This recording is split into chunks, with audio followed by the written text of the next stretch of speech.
world. Sir?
This man is not a hero, he's a criminal.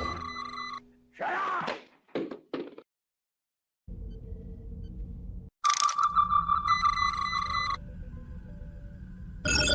Incoming transmission. Welcome to Saving Star Trek, a show talking about one of my favorite shows, Enterprise. I am Linda Park. I play Hoshi Sato and also Empress Sato. So enjoy this show. I love that it's finding a whole new life on the streaming services. And you better hit that like button or Empress Sato will not be happy.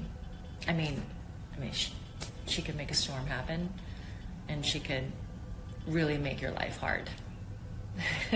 Anyways, enjoy the show, hit that like button, and thank you for being a fan of Enterprise.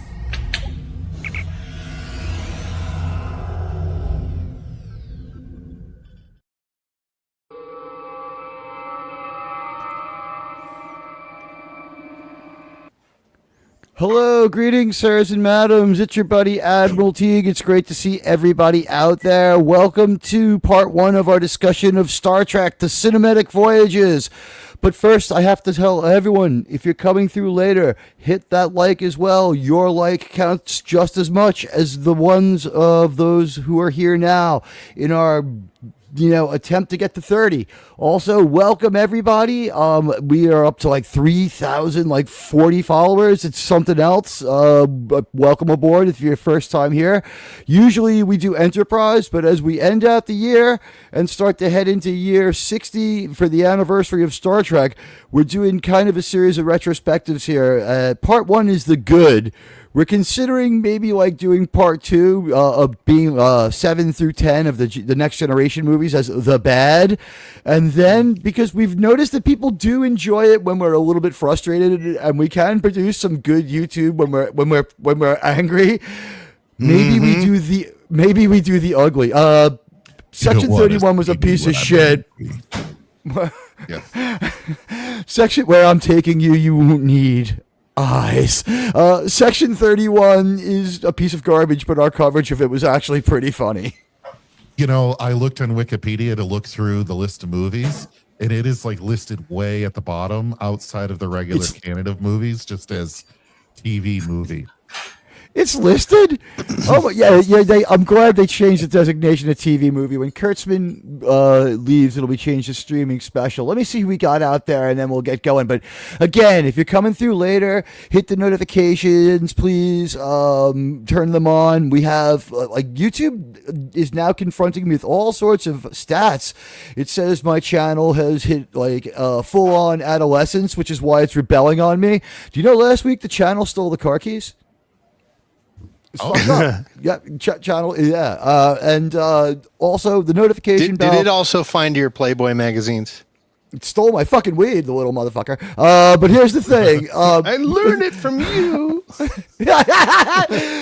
What's funny is my dad was a cop, but I did learn it from him because even though he didn't smoke weed, I read his police handbook. So I knew exactly what was going on when like people were like coming around with drugs. I'm like, fuck you, the first time I'm supposed to be free. And they're like, huh? But you know what? The notification bell is like kind of a low level for channels. Like less than 1 in every 500,000 subscribers has the notification bell turned on for this channel. Because I've done some math and I have some alternative facts. The fact is that we are the largest channel on YouTube by far, and there's just a very big disinformation campaign going on to make us look like we have 3,000 subs. It's actually more like 30 or 40 million, and most people in the world are watching this show right now. So hello to everyone. It's good to see you. And bump in chat, Admiral. You've got a lot of people here tonight. We have a lot of people. Hello to everyone. Guys, I want to welcome Dan Crane. Hello, sir. James Caserta. Hey, good Dan to see Crane. you. The Dead Man is here. Lemon Pie is here. We got who else do we have? Miss Katonic. Hello, sir.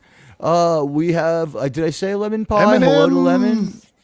And we've got my wonderful panel. We've got Ray Lucard, oldest grouchy guy. He screen capped and tweeted out the poll. He loved that one. I believe it was old grouchy guy, right? Resolute. We're all is old here grouchy and in the guys, panel. though. At this point, I'm an old grouchy Kal-El. guy. There are days where I'm less grouchy, but yes, Kal-El, hello to you, sir. Sirs and madams, hello to all. Radioactive Actual, hello, Kal-El. I think I got... Is that everyone for the moment? Wallace Lang. Tim, hello. Wallace Lang, hello, sir. RRTNZ greeted us before. He is in England. He is on socialist metric time. I really hope that he isn't listening to our show in public there. Where he, RR, we're speaking in American. Maybe the people won't understand us. Sith-Dan is out there. Hello, Sci-Fi Sith-Dan. I'm wearing my Tachyon Pulse jacket, and I talked to I talked to Neural Derp. They're going to come on. They're going to try to come on the 30th. We'll see what happens. Oh, really? Neural Derp's willing to do it. I think that if Neural Derp does an Enterprise Star Trek video, it's a lot of work in rendering. I don't know if they want to incorporate it into another video, have like an Enterprise segment in it. But after I told them, Neural Derp, for your information, guys, you'll remember they did the Hillbilly Star Trek. And hey, Dan, thank you for joining us. Hey, guys. Daniel Crane, sir, Nice. I salute Nice. you, sir. You have done Nice. one of the greatest things that you could do to help fight the battle to save Star Trek. If you're going to fight with us, if you're going to join us, there's something you should know. This channel was started 3 years ago when I began protesting the Rings of Power, but the Tolkien saved itself. I then turned my attention to saving Star Trek. And from that point on, there were only 20 of us. There are more than 3,000 of us now. And I thank you from the bottom of my heart for being a member of my channel. Everybody, let's welcome Dan aboard. Put a D in the chat. Thank him for me. It's really good to have him with us. Thank you, Dan. You're the best. And, there you go. Thank you. Thank you, Sean. Way to go. And you know what, guys? Dan, welcome very much. Welcome to our discussion of the movies. And you know what? Check some of the older member videos. There's the best one is probably my origin tale. And the next best one, I would say, the Star Blazers one about the Xindi arc, where I really explain where they source it from. And last week, we started our discussion about the TV shows with Enterprise.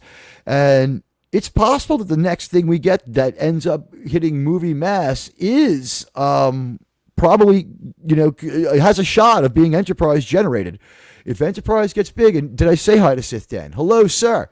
If this Star Trek United thing gets big, United such a great name, it could unify all remaining fans. It doesn't upset the Kurtzmanites. I mean, I don't think there's a lot of them, but it doesn't upset them because it doesn't interfere with their canon. It will be nothing but a pleasure for canon? Original continuity people. Yeah, I mean, Kurtzman canon basically rewrites itself for any given episode. It's the most conveniently written show on television. It really is. Depends on what their AI is thinking at the time they write it. I think they also have started sometimes retroactively editing the old shows because I couldn't find the scene where Una punches down the wall and Fireman carries the grown-ass man over her shoulder walking full stride down the hall of a burning Enterprise where she has super strength because she's from Delta Vega. Oh, like the new FDNY commissioner.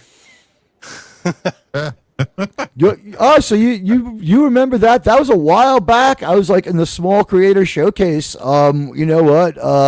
Doomcock has been very generous and was the first person to kind of legitimize my Star Trek criticism because I was a very controversial Star Trek critic when I started. But I made my bones with Picard, and from that point on, things have been a lot better. And as far as my Star Trek rap, it was like, it is what it is, and stylistically designed to be that way, and you can't undo that, but we can diminish the effects of it.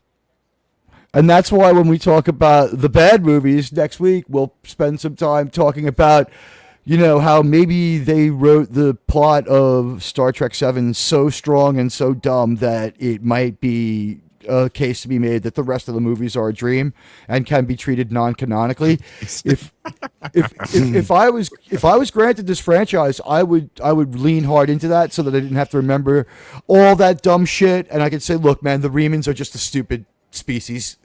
Fuck the Remans. I'm anti-Reman. I said that with a hard R. I'm sorry. I just don't. I don't like the Remans. I've greeted the chat. Let me say hello to my panel. Well, you are Terra Prime forever, right? I'm Terra Prime forever. Say that live, right? Oh, oops. Listen, my bad. Colonel Green did a lot of good too, but people don't like to talk about that. I want to. Let me welcome my panelists. As you can see, I've got Resolute Germ down there, just hoping he goes unnoticed. Sir, we have not failed to notice that you have joined us. Hello, how you doing, buddy? No watch party tonight. No, since we don't have an episode, I thought I'd take the night off. Why not? That computer could use a rest, huh? How's it doing? I'm gonna probably have to start a GoFundMe to replace the damn thing. We will support that GoFundMe. There's one I believe in. But then we can do one for Gorilla. It's going to be computer buy-in month in March. If we could keep Germ's computer alive till March, we're sending him some mouse and hamster food to keep the internal engine of the computer alive. JT, how are you doing? I'm doing well, actually. Thank you. I got the Lego of the 1701D, which is the very first Star Trek Lego. I know as a child of the 90s, I loved Legos and I loved the Next Generation. And for years, decades, I've been just dreaming of the day where they would make this. And they finally did. Took me about 13 hours to put it together. Oh, God. Did you do it in one hit? Oh, no. No. Yeah, it took me 3 nights. Oh, you have it too? Yeah. Oh, awesome. The Lego company made what, $800 off this channel alone? The channel members of this channel alone? Oh yeah, easily. Although that licensing. Yeah. Oh geez. I don't even want to think about that. The thing about this for the chat and for you, Admiral, is that the saucer section is 19 inches wide, and the whole length from what is it?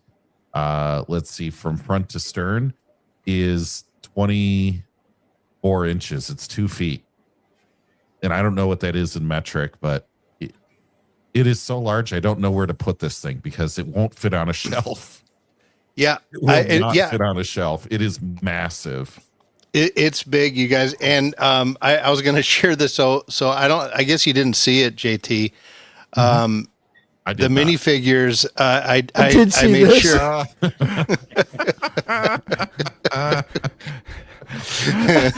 now, does he have a little appendage to snap in there, or does he have an Mzadi jack or whatever you call it? Peg. He wishes it were 2 pegs, but it's only 1 peg. It's not how many pegs. When I'm doing Deanna doggy style, I prefer that she be in standard uniform, but that's me. Hold on. I prefer a certain formality to the coupling. I got one more here. Have 2 faces on the headpiece, so Sean picked the funnier Riker's face was expressions. perfect. Yeah, he definitely got the better expression. But you know what? Like, they thought that like it would be really tough to sell Wesley, but between the fact that like he had child work actor hours, you know, that reduced his screen time, and actually like as much as we dislike him, like he had the means to do it and stuff, so he went to school and stuff like that, which took him off set. Obviously, he didn't study drama at school. He has lost all his acting ability just completely.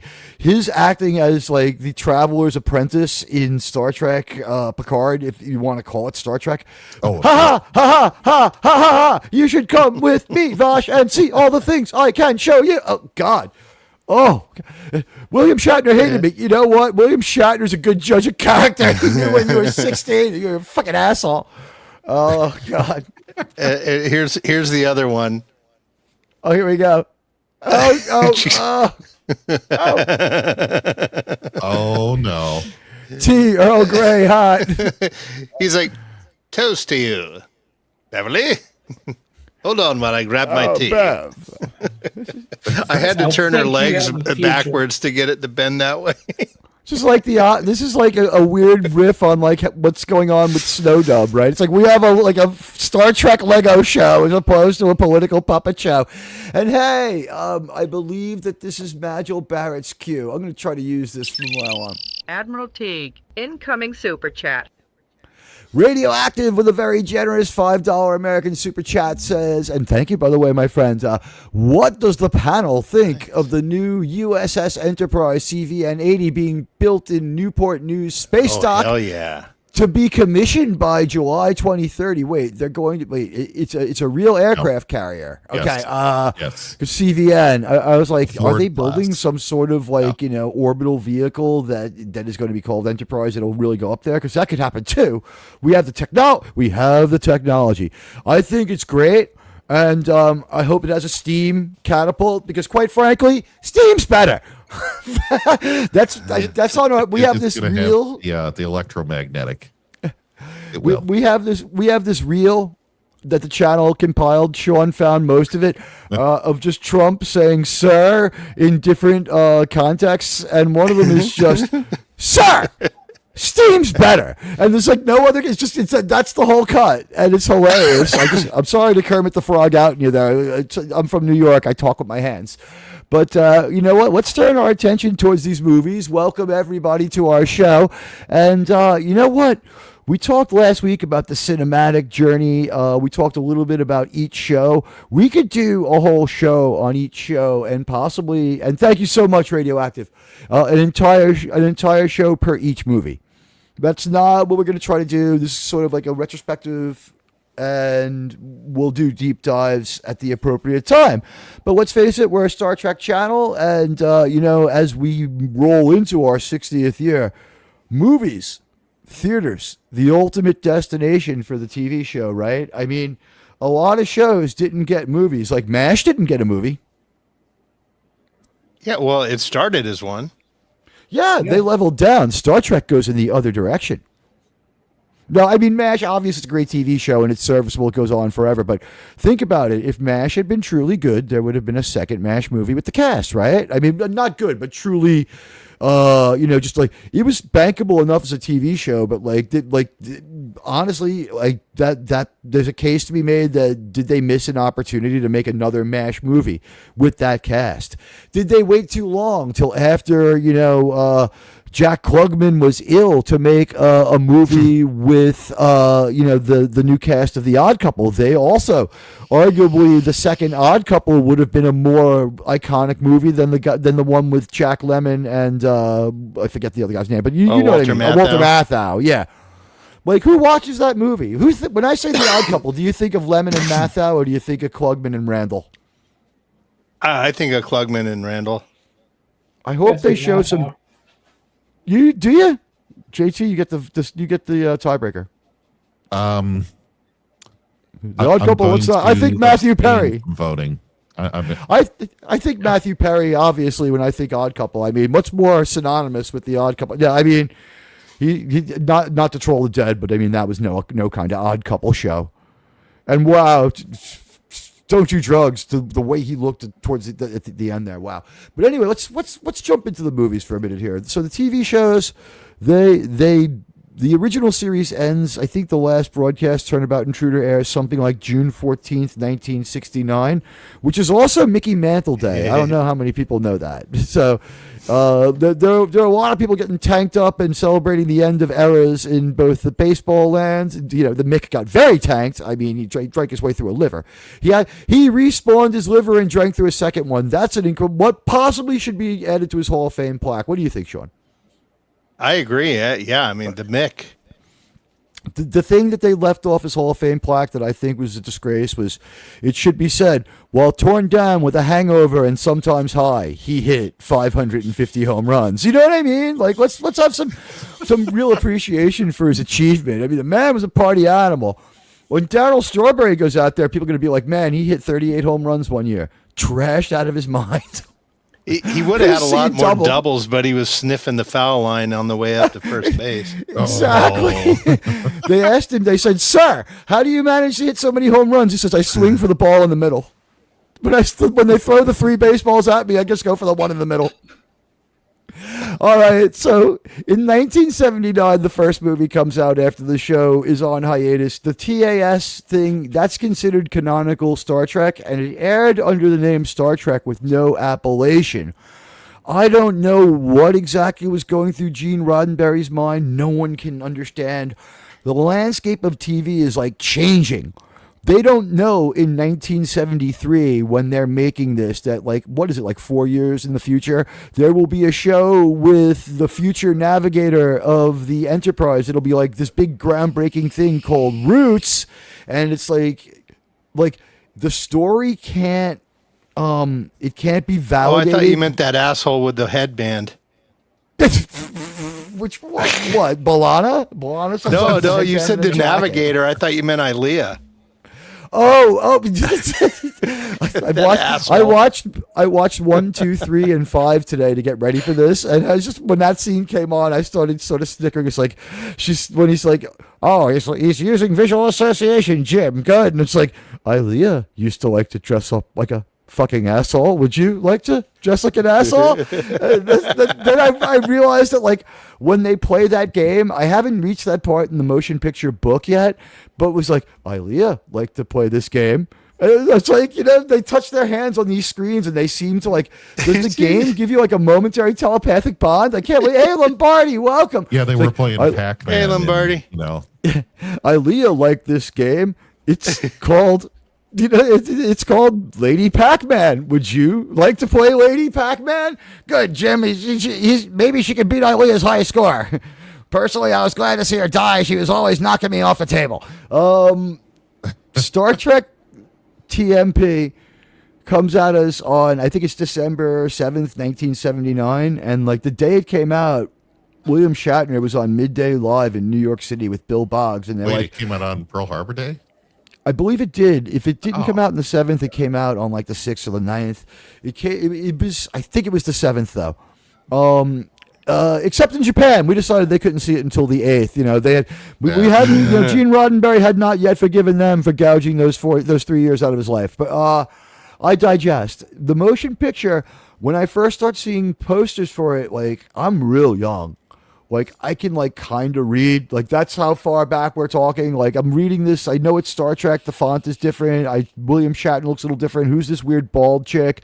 Okay, there's Spock. I get it. Where's my buddy Scotty? Like, he was kind of like an early favorite. Like, where's Scotty? You know, like, what? You know, I'm looking around for him. I don't remember if Bones was in the first poster I saw. And it says, like, the human adventure is about to begin. And I'm not old enough to process that at that level. But there was something weird about reading that. And at this point, I'm saying to you, the human adventure is about to begin was probably a terrible tagline for Star Trek: The Motion Picture. Yeah. Especially when you see DeForest Kelly off that transporter pad. Like, you just ripped him out of Studio 54. Makes you think you're going on a nice drug trip. You know, having rewatched that today, that's only like 6 minutes after they melt Commander Somak and what we know is Kirk's girlfriend from the book. Now that's, out of universe. You don't have to regard that as happening. But I would like to think that that's why Kirk was able to get over the death of Somak. He's like, well, at least she won't be pressuring me for like a long-term relationship anymore. It's like, it was kind of like what we got back didn't live long, thankfully. And he's just like walks out, and like the cut scene would be like, get my divorce lawyer on the phone, tell him I won't be needing him. She was assigned to him by Admiral Nagumo to keep him like docile. They had some weird plan for Kirk in the book, but in the motion picture, it starts with this stunning scene, unlike anything from Star Wars. It was completely different from Star Wars. They set out to be different from Star Wars, but Star Wars got them where they wanted to be. The motion picture is a production hell. Anybody want to like throw out their favorite story they heard about what production hell the movie was? I'll start. William Shatner was on Midday Live in New York City, as I was saying, and they're like, your movie comes out today. He goes, yes, I hope it's finished. I haven't read up too much on the troubles. I just know that there were a lot. So it was supposed to be a relaunch of a traditional series. Then they kind of put the kibosh on that very quick and said, look what Roots did.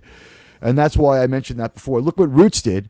This miniseries has redefined TV. Maybe Star Trek should be a miniseries. We could pour a lot more money into the episodes. It could be great.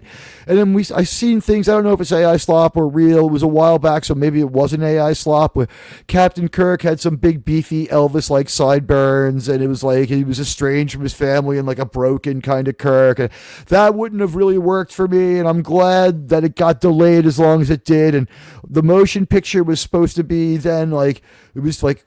Goes to a miniseries. Then, like, it has, like, bipolar, as in there's two possibilities. It's a movie, it's a TV show. It's a movie, it's a TV show. It's a movie, it's a TV show. As they go back and forth between the two poles, the TV show was a miniseries that will recur, or no, it'll be a traditional series, or no, it'll be a TV movie, or no, a series of movies. So Gene Roddenberry's just like, like his brain is melting down. Finally, they get the go that it's going to be purely cinematic. He's got sets and ideas and stories. And again, we have one of the great scores in all movie history. But they did was they managed to unify all these ideas, and the score is what did it. And that was another thing. Did you know the first score got sent back? No, the only thing I know about the score is that I think it was the last cinematic release that had an overture. You are correct. I'm glad you mentioned that. I almost forgot about that one. This was the last movie with an overture until The Hateful Eight, and I don't think there's been an overture since. And Hateful Eight had an overture because Quentin Tarantino likes to pay homage to old movies. Yeah. So, yeah, that 39-year gap between movies with overtures, I believe it is, something like that. But as we see this movie, we see... and. The whole movie is just so well done. They had so much think time to do the most important parts of the movie, not the special effects, but the story. The story is like on hold and in recycle mode for so many years that I think we got a really good story about Captain Kirk that just wasn't conventionally cinematic. As we all know, the movie executives absolutely hate this movie because there's no bad guy, so to speak. They don't kill the bad guy, and they rehabilitate V'ger, who is apparently this terrible serial operator. Hold on, Wallace Lang says he was 19 in 1979 when Star Trek TMP premiered. Paramount told Gene Roddenberry they could either make the TV series or the movie, but he could not have both. That makes sense. I think that it makes sense that you would go for broke as a movie too, figuring that you would probably end up, if the movie didn't do great, with a TV deal again anyway, because it's starting to look like you can't kill Star Trek. And I know that the idea is starting to circulate around. Maybe we could get another TV show going with another cast, as soon as he's off this, because they're like, you could get another TV show going with another cast. I mean, they literally told that to him. And they might have been thinking that. Look who's here. It's Krimlon. Krimlon! And hello, dead man. Hello to you, sir.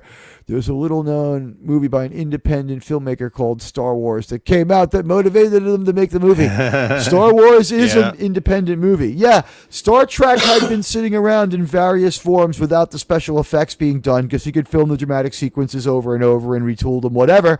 And they wanted a new aesthetic look for it, and other things like that. And hey, Radioactive says Star Trek the Motion Picture premiered on December 8th.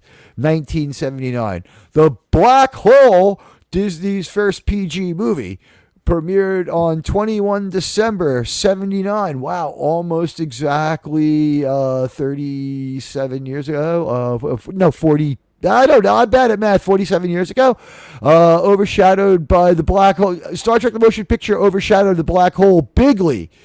The Black Hole did do well. I saw both of those movies at the same theater in my town. Is that where Disney put their self-respect? I will say this: they did put. You know what? That wasn't that bad of a movie at all. And my Black Hole story would be this: for some unknown reason, they did have Disney merch they did have Star Wars merch at Disneyland when we went there that year, and it was mixed in with their Black Hole merch. I don't know why. But I wanted the Darth Vader helmet, and my parents tried to buy it for me, and they said it wasn't for sale. And like, my dad went full New York City cop, and my mother was like, "You lowlives, how could you dangle that in front of my child? We'll give you $200 and shut up." And they're like, "No," and they're like, "You've ruined our trip to your stupid Disneyland." And like, as we left, my mother was like, "Screw these people! This is nonsense." And then they went on their security radio. We got another New Yorker family here. I was at the end of like the second day, and they were like, they blew off day 3, and they're like, "We're going to Busch Gardens," and my dad was like, "They have all the beer you can drink and some fucking wow." And dads loved Busch Gardens.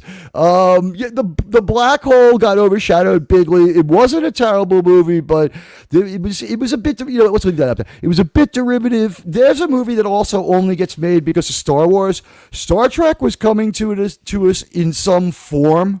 It really was. It probably wasn't going to be a cinematic movie, but they didn't do the effects until the last minute, or at least most of them.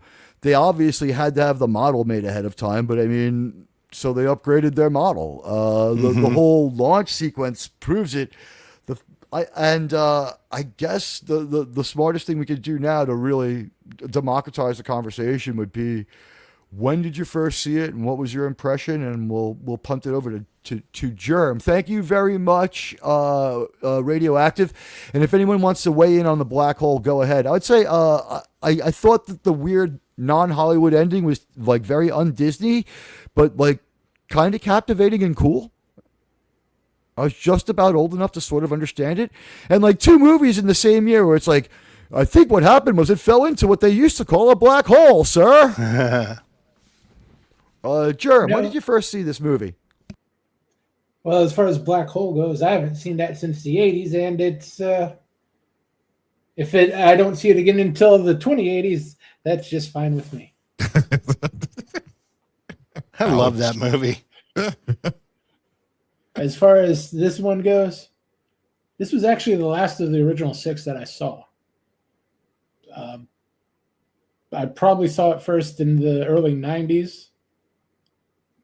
Probably about the time right before Generations came out. So it's a little bit spoiled for me. The great visuals. The story does seem very Star Trek-y, but even at the age of 8, it felt like I needed to be on drugs to really enjoy it. It felt a lot to me to be Laser Floyd Star Trek version. I think you're probably onto something, and I think that's why the movie was a slow burn to reclaim its money. I think it was like, if I had been 20 when I saw that movie, I would have been like, I'm going to get some Quaaludes and go back and see that movie.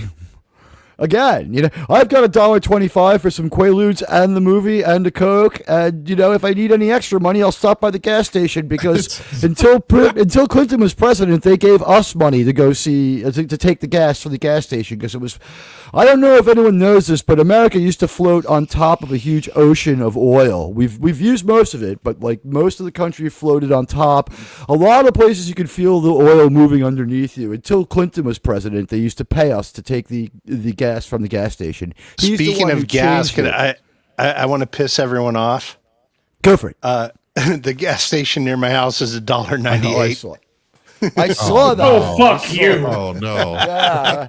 It's $11 for $1.98, guys. I was walking past the gas station on the corner in Queens here, and the guy pulled out $100 bill, and the gas attendant walked away and came back with an eyedropper. Okay, that shit's expensive. They let the guy sniff the rag for the $100. He's like, oh, they're like, this is vintage 2025. It's from the patch in Midland, Texas. We'll talk more about oil tomorrow. But you're in a great mood, Mister. What the? You know what? Good thing I drive an electric car, else I'd be upset.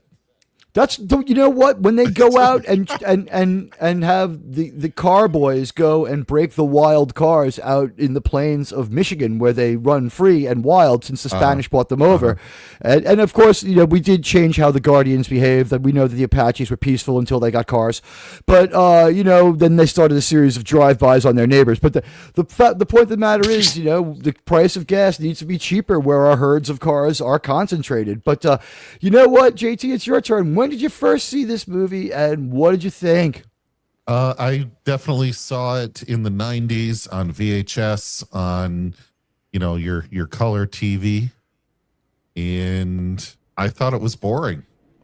I honestly thought it was boring because I think I was 7 or 8 when I saw it, and I had seen Wrath of Khan first, and so I was like, oh, let's see the first one, and much like Germ's assessment, I was like, this movie is too weird.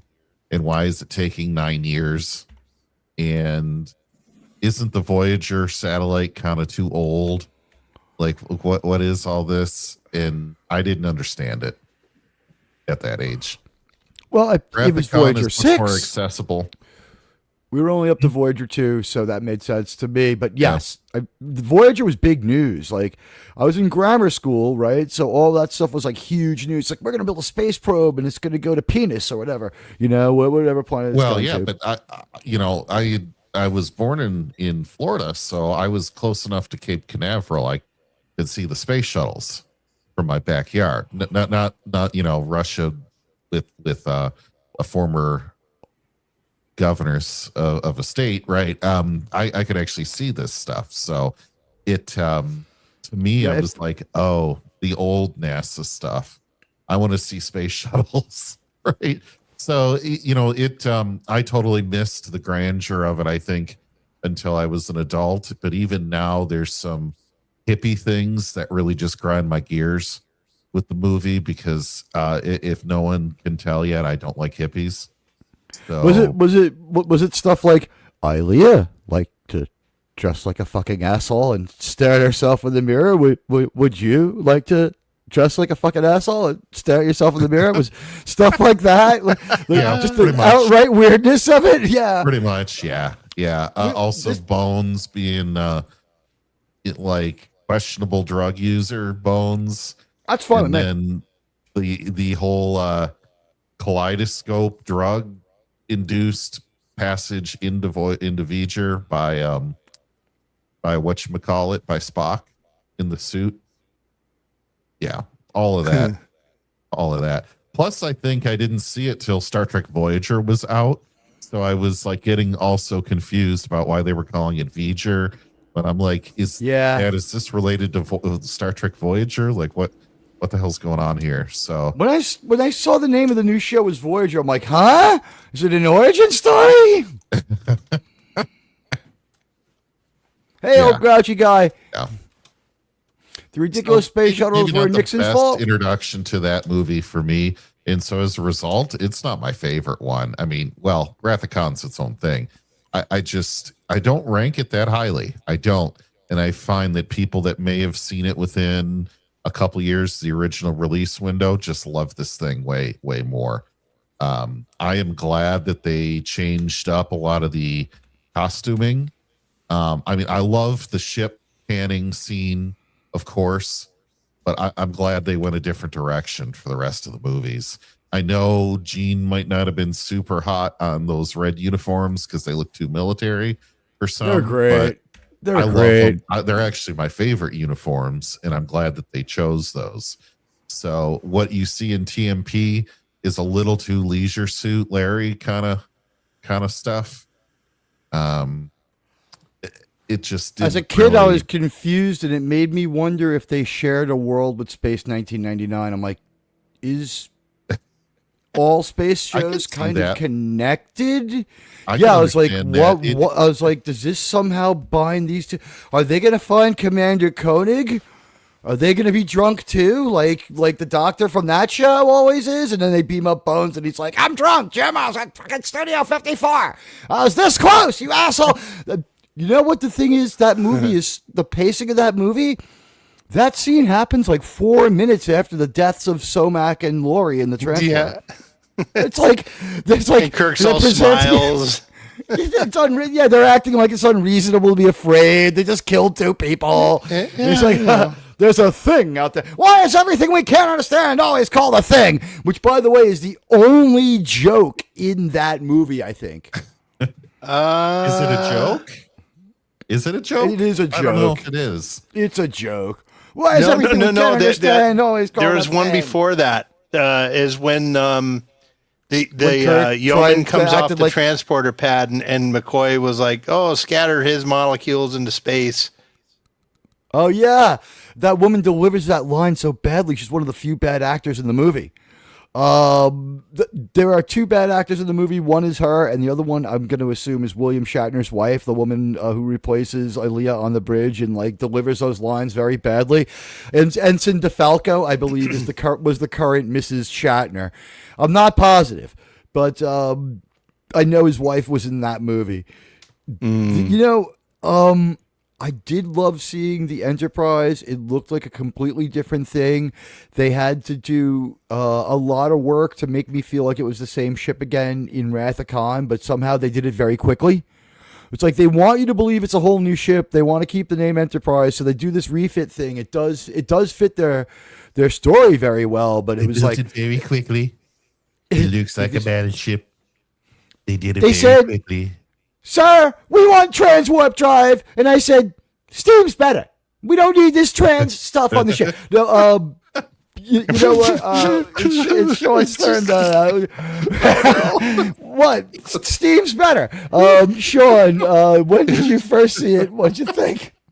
The first time I saw a motion picture, I think I was probably 10. So this would have been about 1984. And the reason I watched it is my dad got it on tape. No. I take that back. My dad took me to the premiere when I was 5. Like 5, yeah. Yeah, I saw it at the Chinese theater, but I don't remember it. Yeah, I don't remember it at all because I was too young. Pictures? Are there pictures? Do I have pictures? No.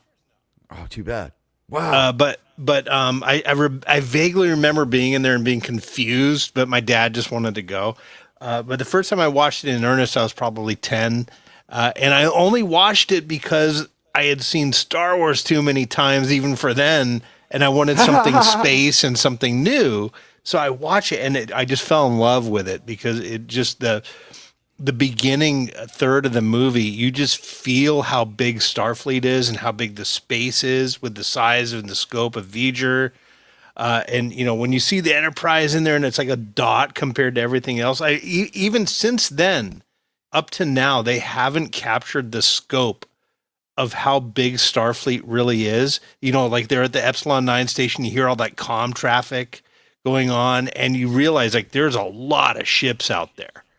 Starfleet is we've got a big military force. We've got a huge military exploration force. Yeah, and they really captured that, especially at Starfleet Command. Kirk gets off the shuttle, and there's hundreds of people out there, and it really felt it's real busy to and me. alive.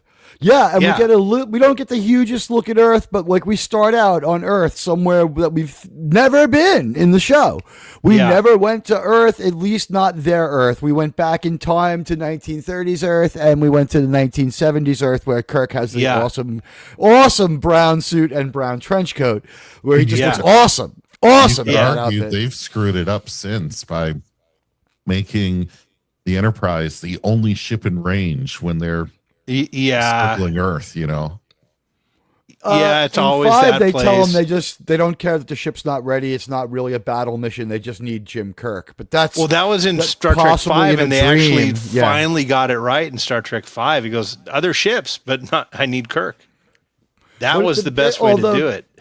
That the real answer would be this: we're going to send some backup. You'll get there first, but we need you. That was the real Yeah. answer, you know. But the thing that they never say, which is just inferred, you have to think on this one. I arrived at this with no canonical help from the show, and it's like, so this is pure headcanon.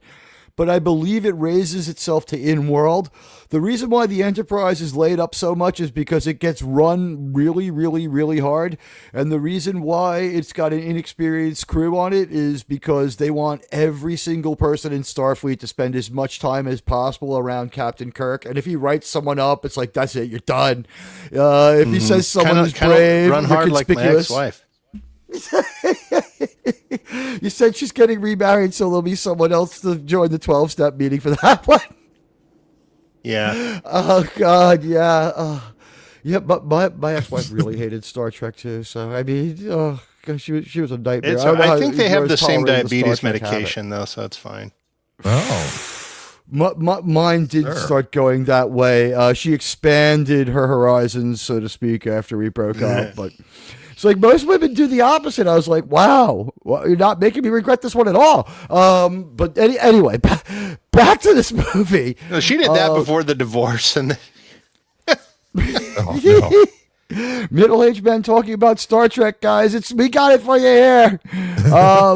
You know what? If you need divorce advice, we can also informally give you that of a non-legal nature. So, step one, make sure you're the one that gets out of there first with all your stuff. And get your Star Trek stuff out of there first. I lost Han Solo on the Tauntaun to my ex-wife. That's probably worth like $5,000 right there. Yeah, the weapon as well. Don't say it, Jerem. How much is it worth? You're pretty damn close. That's all I'll say. Probably missing a zero at the end or something. No. I rubbed my cock all over it.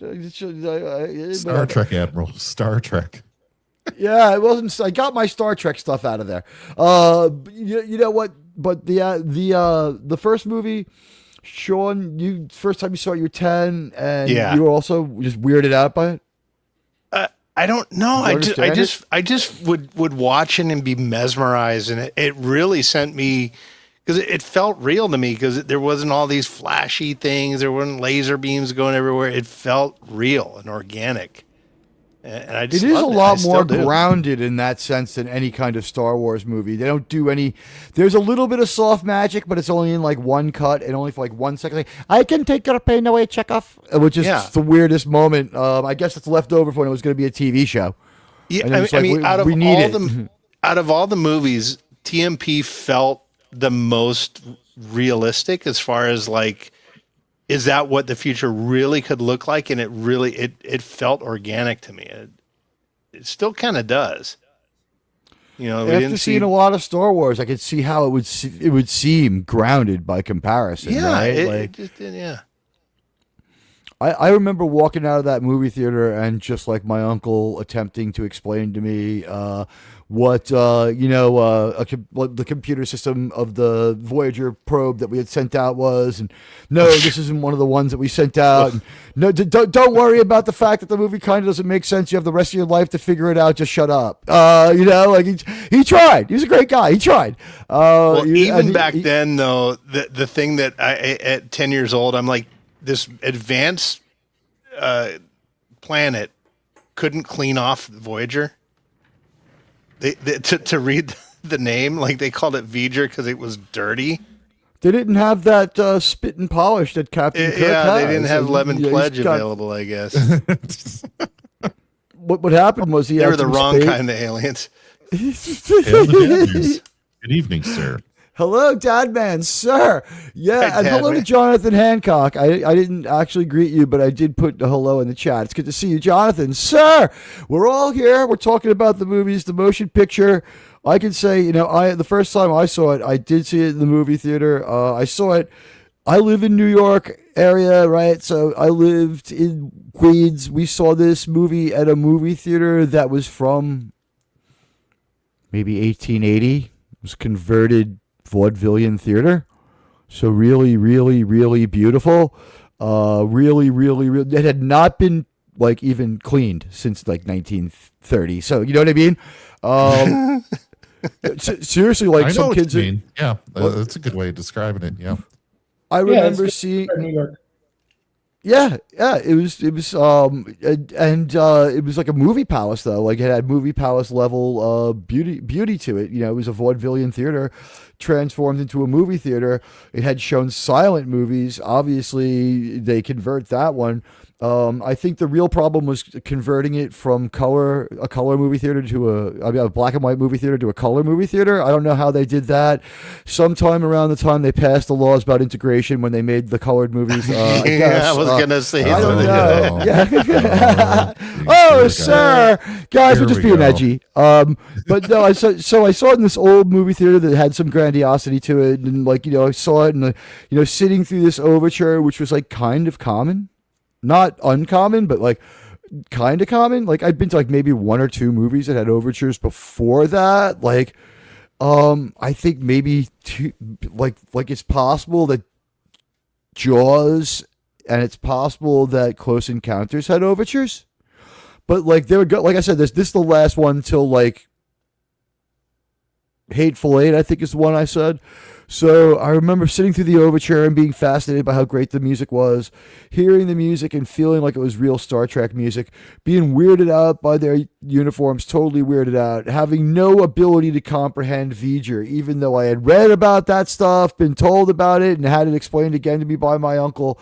And I definitely did not quite understand a man merging with a machine that he wanted to have sex with. I had not heard the James Brown song Sex Machine yet, but I mean, considering everything, it was a really cool trip to the movie theater. I did recognize some of the stuff inside of V'ger as being images from like electron microscopes and stuff like that, but the trip inside V'ger, really amazing. And like the one trivia thing we'll throw you about this one is the director of that is the editor of Citizen Kane, which is not so much weird as it is notable. You can see how it's like Citizen Kane was only 30 years before that. It's like we're old enough now to see how, like, you know, if you were with the same company, maybe you were doing one thing 30 years ago, or you're in the same field 30 years ago, you were at one level, you know, hopefully, you know, you've moved up, or like me, moved down in that field. So Robert Wise, director of the motion picture, is editor of Citizen Kane, which is a weird connection. And also, as much as people keep saying that this was the most original to the show kind of story, and it was in the sense that it was real fucking weird, and it was all about new life. You know, this is now speaking as now, as, you know, an adult who can process this one. I see the motion picture and I think of the guy who was assigned to be Gene's keeper by the studio when he did The Next Generation, the older Hollywood veteran guy who was very grounded. He's like, Gene, for all his genius, had some loopy doopy ideas about the future, okay? and this guy was totally grounded, and he was able to keep Gene grounded. And like, I don't know if The Next Generation is as good as it is if someone's not like, Gene, we love the almost naked people running around in the godlike entity, but could we make it technology, or whatever he might have suggested to improve stuff? Because like he definitely summed Gene up right, and he puts together the post-Gene team of writers that give us some still very high quality then no one's going to say, oh, no, it's not Star Trek anymore after season 3, sir. It's like, we got some great fucking Star Trek. He put together a great team, and his ethos stays intact, at least for the run of TNG.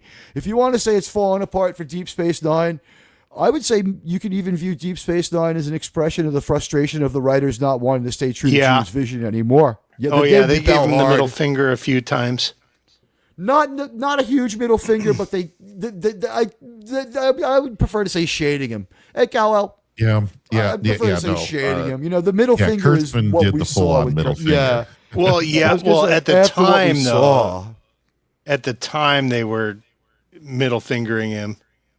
They had enough of being through what was described on Chaos as on the bridge as an insane work environment with a kind of crazy guy who yelled and screamed and went crazy all the time. I mean, if this is to be believed, and no one's disputing Chaos on the bridge, Gene Roddenberry, after the motion picture, and maybe think about what he went through. He was a man with free will, and I wouldn't change a thing because of the brilliance of what he gave us, but it was sad that he didn't live longer. He lived long for a guy born at the year he was born, but he only lived like 70, and he looked like he was like 82. And the story is apparently and this is in Chaos on the Bridge, that he would come out on a Monday, right till Friday, and then they would cart him off to rehab all weekend so he couldn't get in so much trouble that he wouldn't be able to function, and on Monday he'd be kind of fresh, and then by Friday he'd be partied up again. Yeah, yes. That he was a total madman, and that because he couldn't be there, he hired a lawyer to sort of stay on top of people and make sure production stayed on schedule. And he was ordering the lawyer to break into people's desks so he could see scripts, and he was changing scripts behind people's backs and taking names off scripts and basically making everyone in his writer's room crazy as he struggled with his substance addiction, towards the end of his life. There was a comical aspect to it, but of course it's sad. And I guess we could understand why Roddenberry was beguiled and a little annoyed with his father. Yeah, Kal-El has a good point in the chat about Section 31. I totally agree. I think that the creation of Section 31 was a middle finger to Gene Roddenberry's vision, but somewhat redeemed an enterprise, though, through its intentions. I would agree, and I would also point out that although it's mentioned about 15 times to make them seem like a real threat, there's only 3 episodes of Deep Space Nine with them, right? Like they when they gave him the finger, they didn't do it with both hands or hold it up for a long time or yell while they did it. It's like kind of behind his back, it was sort of a subtle shade. Like they gave it Euro style where they give the finger like this. They're like, yeah, Gene, victory, Gene, victory to you, Gene. Gavin, I'm sorry. Where's Blackie? I haven't seen our friend Blackie. And where's Welshie? Welshie said hi earlier. It's good to see everybody. But I guess we'll finish off our thoughts with the motion picture on this. It's weird that I only finished my first viewing of the motion picture about 4 years ago with the re-release where they show the Voyager ship in a movie theater. And I cheered, though I was almost alone in that theater, and I actually got emotional. And I think I was a little bit weepy leaving just over the beauty of the completion of the movie, because seeing the Voyager ship completes the emotion in a way I hadn't thought. Anyone else's thoughts on the final director's cut after the director dies? I think the movie's finally complete. It's finally it's like 20 seconds though, but you're right. Well, they also upgraded the sound effects and stuff. There's background noises and things that you didn't hear in the original that really complete the movie as far as the ambiance and everything. That is true. It gets a really good sound balancing. It's a combination of all cuts, right? Because there's a European cut, an American cut, a television cut, and like a HBO cut. So it's a combination of all cuts with all cutscenes in it, and like to the point of some of it not making sense with that Ilea healing fragment in there unexplained in some cuts. Like it's still unexplained in this one, but at least it's a comprehensive cut. And I guess the final note on that one is this has sometimes been described by people who don't like it as a soundtrack in search of a movie. That soundtrack is so good that I don't get offended by that. It is better than the movie, but only because it's one of the greatest movie soundtracks ever made. And Jerry Goldsmith's vision, Did you know how they make the Voyager theme? Do you know how that's made? Wasn't it like an electric guitar? It was the principle of an electric guitar, yes, but no, not even close. But the principle is the same. No one knows this one? I don't know. No. So he presented an original soundtrack for that, and it was rejected, and he made a new one in only a few weeks, right? Under pressure of deadline. Everything's under pressure of deadline. So what happened was there were no functional synthesizers good enough to do what he wanted to do. He got 2 sawhorses and I don't know how many feet, 10, 15 foot length of tungsten that was, I don't know, an inch thick, right? And what he did was he put it on 2 sawhorses and he struck it with a hammer and he ran a spent artillery shell down the length of it, the way you do a slide guitar sound with a slide on the neck of a guitar. And he used that tungsten filament that was allegedly a foot across. So that's just the tungsten vibrating and he's rolling the spent artillery shell down the side of it. Oh, nice. He created an instrument.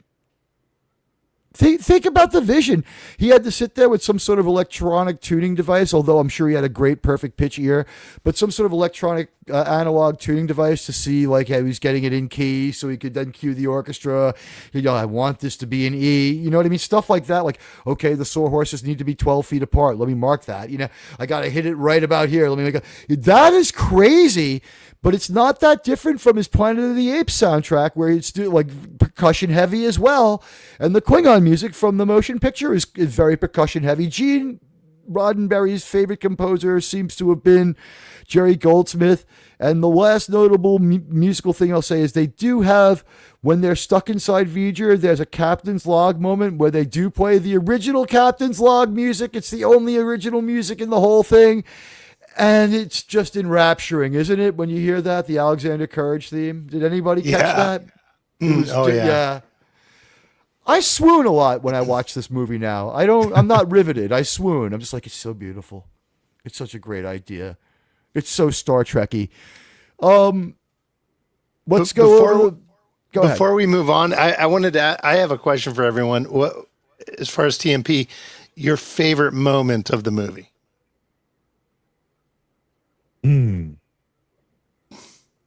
I'll start with mine. Mine is when they're in sick bay and Spock says, "This simple feeling."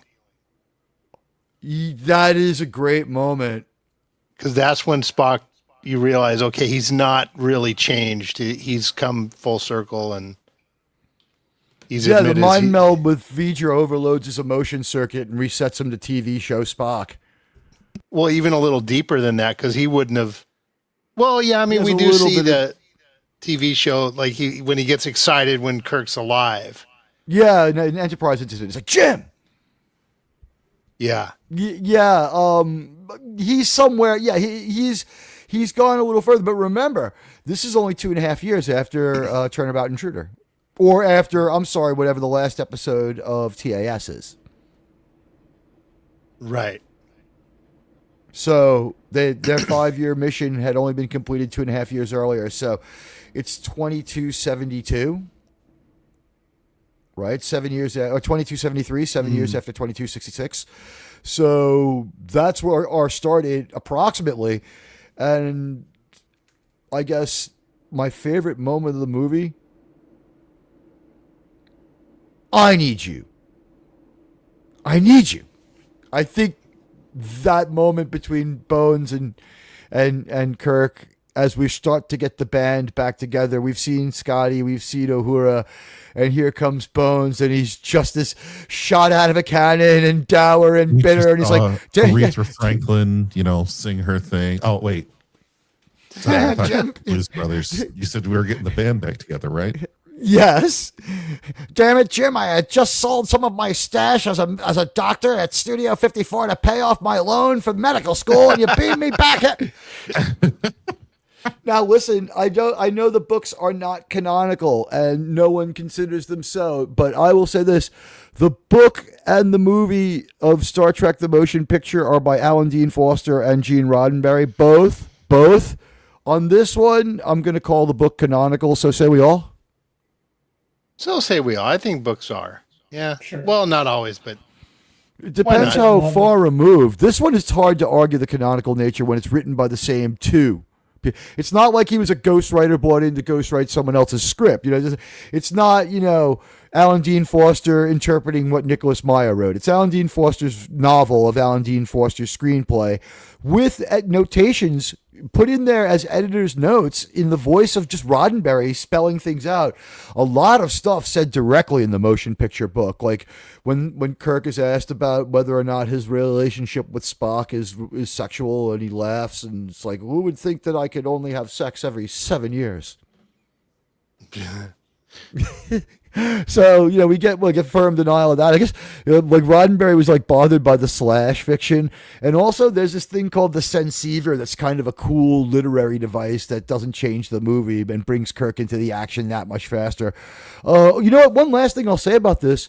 We start, and that entire movie has an out-of-character Captain Kirk until he becomes captain, and then even it doesn't culminate until the end of the mission where he realizes that he can keep the ship because Decker has just fucked off. There's a moment there where they're like, and this is another great moment, the Kirk McCoy chemistry in that movie is just peak. I mean, again, in 6, it's really good, but Kirk and McCoy just have the best chemistry, like better than Nimoy and Shatner do. I don't know why, but...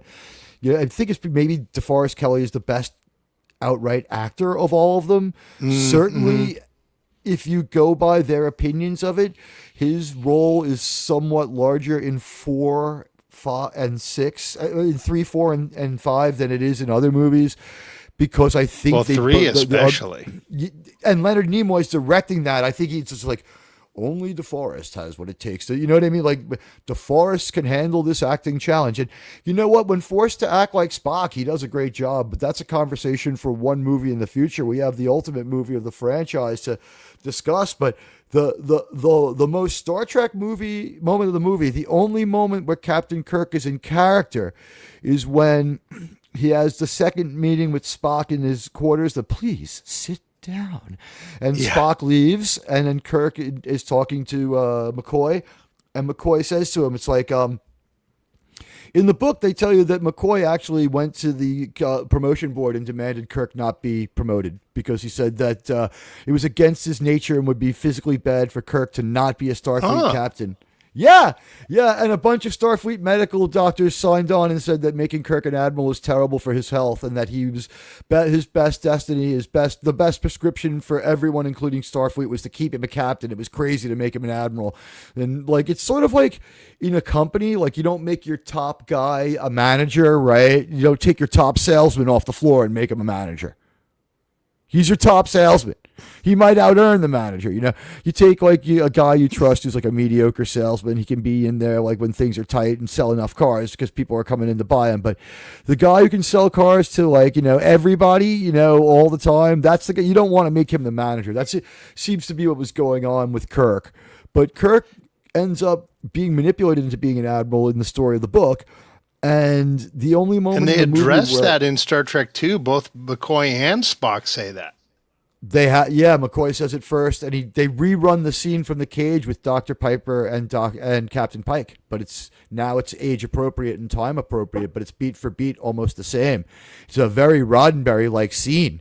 It had consciousness of the cage in there, but in the motion picture, after Spock leaves that meeting, and it's only McCoy and Kirk, I believe, like McCoy says to him, it's like, well, Jim, you found a way to get the ship back, didn't you? And he goes, and I intend to keep her.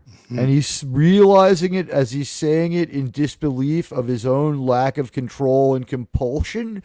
And to show how out of character Captain Kirk is and how good of a performance William Shatner gives, showing a totally different side of Captain Kirk.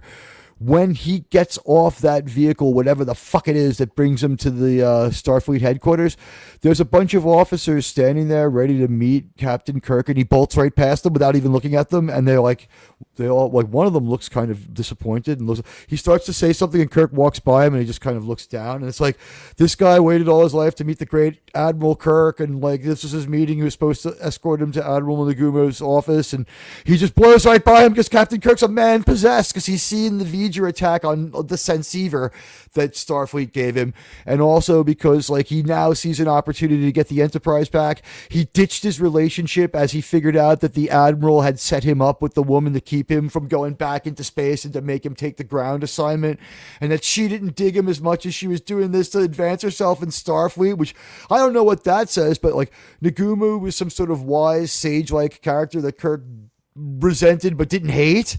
It was very, very strange. And the conversation that he said would take 2 minutes takes, like they said, like 15 minutes of like heatedness in the book. But he bolts off of that tram or whatever it is and talks to Sumac and walks up those stairs. And I just want to take it off to the guy who's standing by the shuttlecraft or whatever it is, who tries to make to address William Shatner as Captain Kirk as he walks off and just storms past him. There are no small roles, Sean, just small actors. What that guy did with his moment, huh? You don't even see him, but if you watch him, he adds to the believability of the scene so much. And there's a lot of that going on in this movie. Great performances all around. And also, the one Vulcan characteristic I noticed, Vulcans at around age 40, 45 to 50, their teeth grow back. And Leonard Nimoy, who as Spock in TOS had the dark little stumps, he had beautiful gleaming white teeth in the motion picture. And this is a third adolescent, the final adult trait of Vulcans, where they drop their gross brown little chiclets. Right? Does anyone else notice that? All of a sudden, when Spock smiles, I was like, oh wow, that's different than his teeth used to be. Well, they had a new dental plan in the new Starfleet. Yeah, it's called In Search of, paid well. I took my money from Invasion of the Body Snatchers and got some teeth. All right, so a couple of years go by. We hear all this like noise about how Star Trek the motion picture was actually kind of a disaster. And I would just say one thing that I will say, we've said this, it comes from a different show. It comes from Enterprise Incidents, but I agree with the guy, and I've said it here, and it's come a bit of a mantra. Guys born in the 20s who thought things from the 20s and 30s were really cool and interesting and kind of sexualized because they're hitting puberty and stuff during that time, who fought in the war in the 40s, who started their profession in the 50s, who hit full stride in the 70s, writing in the 60s rather. They're writing stories in the 70s that are becoming dated, and we see in the first season of TNG that's happening. We get a fresh infusion here, and like we don't have like an idealized flapper girl like we have with Ilea, and she's a flapper girl. When they put that, like, would you like to dress like a fucking asshole? But we'd see it again when Tasha goes nuts in Naked Now, where she's like, oh, Data, I've dressed like Tallulah Bankhead, and I'm standing at the door of my cabin with this weird flapper girl like outfit and flapper girl like hair, looking like Glenn Close from Maxie. There's an obscure one for you. Sexy Glenn Close didn't exactly sell a movie. What can I tell you? But you guys get what I'm saying. Like, there's the idea that these guys had such a good grasp of technology to write this future-looking stuff was absolutely incredible. But the one vestige of how like they were starting to see things through an older guy's lens is Star Trek the motion picture sounded so strange. But I guess they couldn't call the movie simply Star Trek from a legal perspective and the licensing perspective and everything else. Does anyone else think that Star Trek the motion picture is a real weird sort of appellation? Because remember, I can't think of any other movie with a hyphenated title.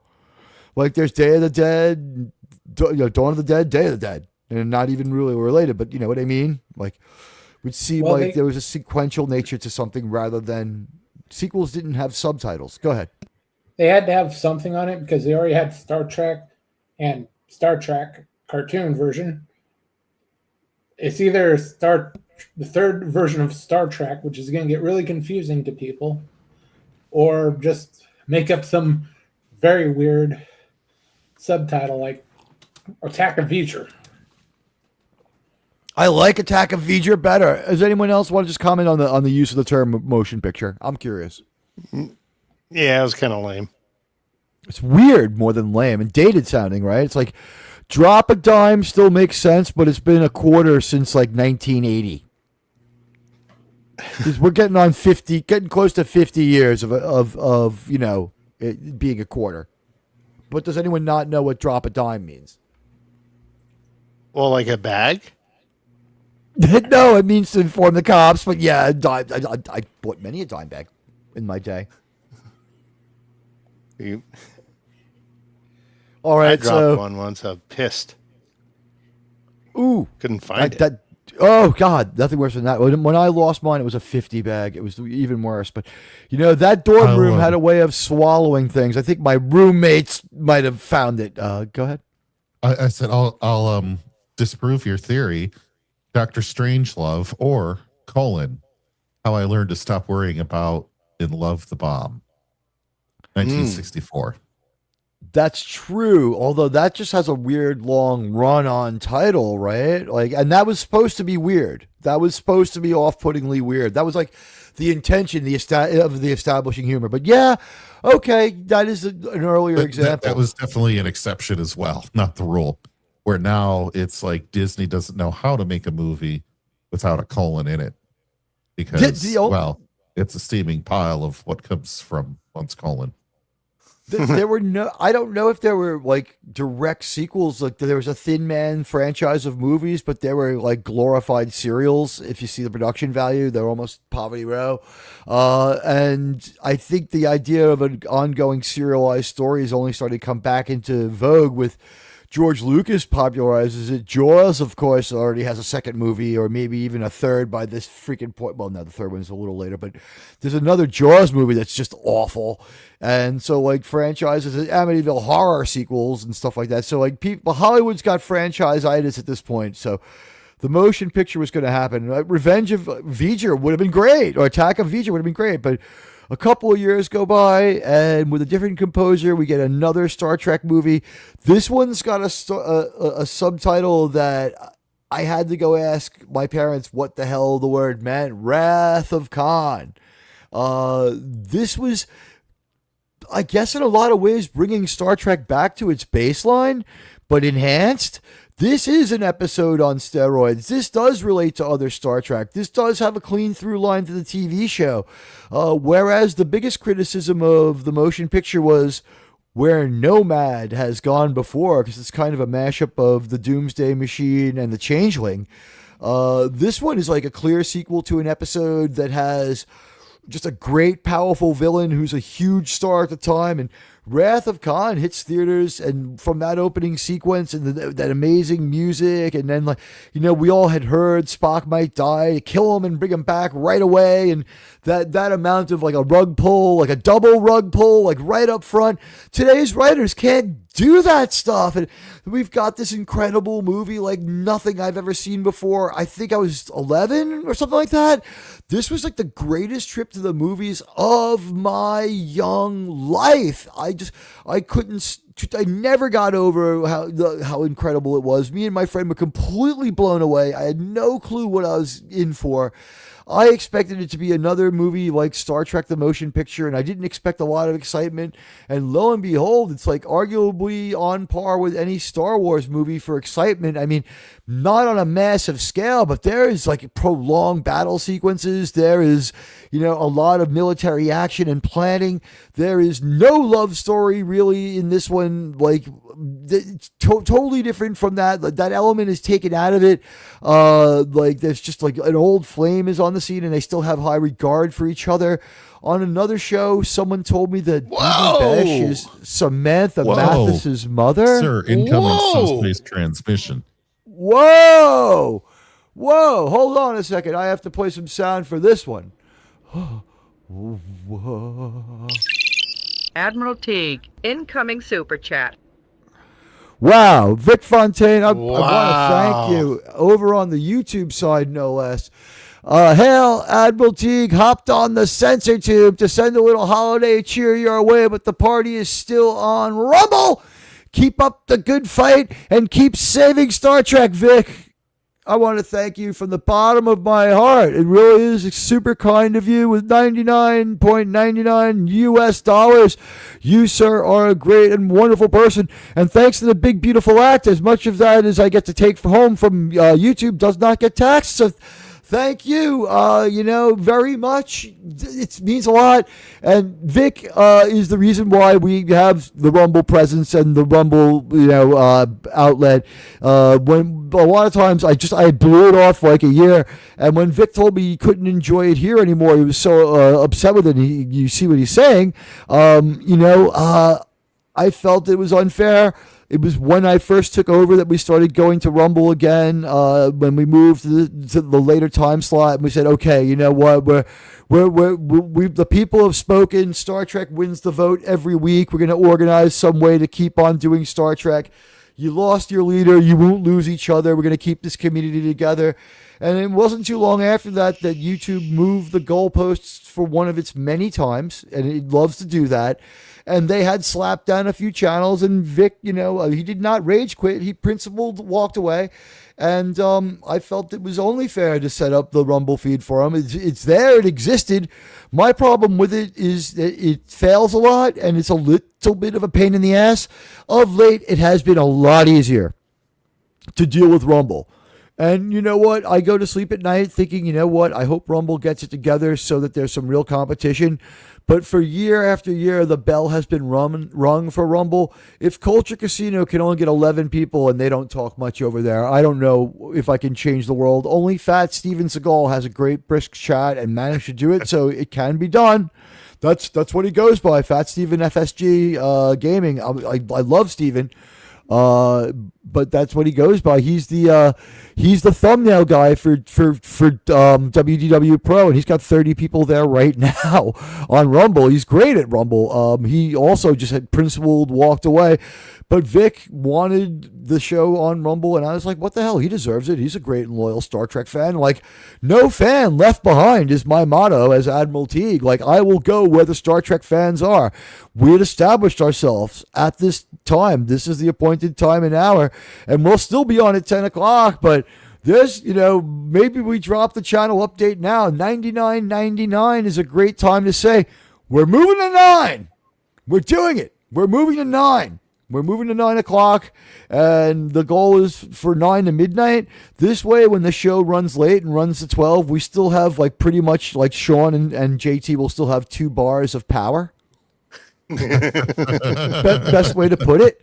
Yeah. And you know what? I would just say this would be, if there was a show that competed with us, say, someone who purported to be part of a community.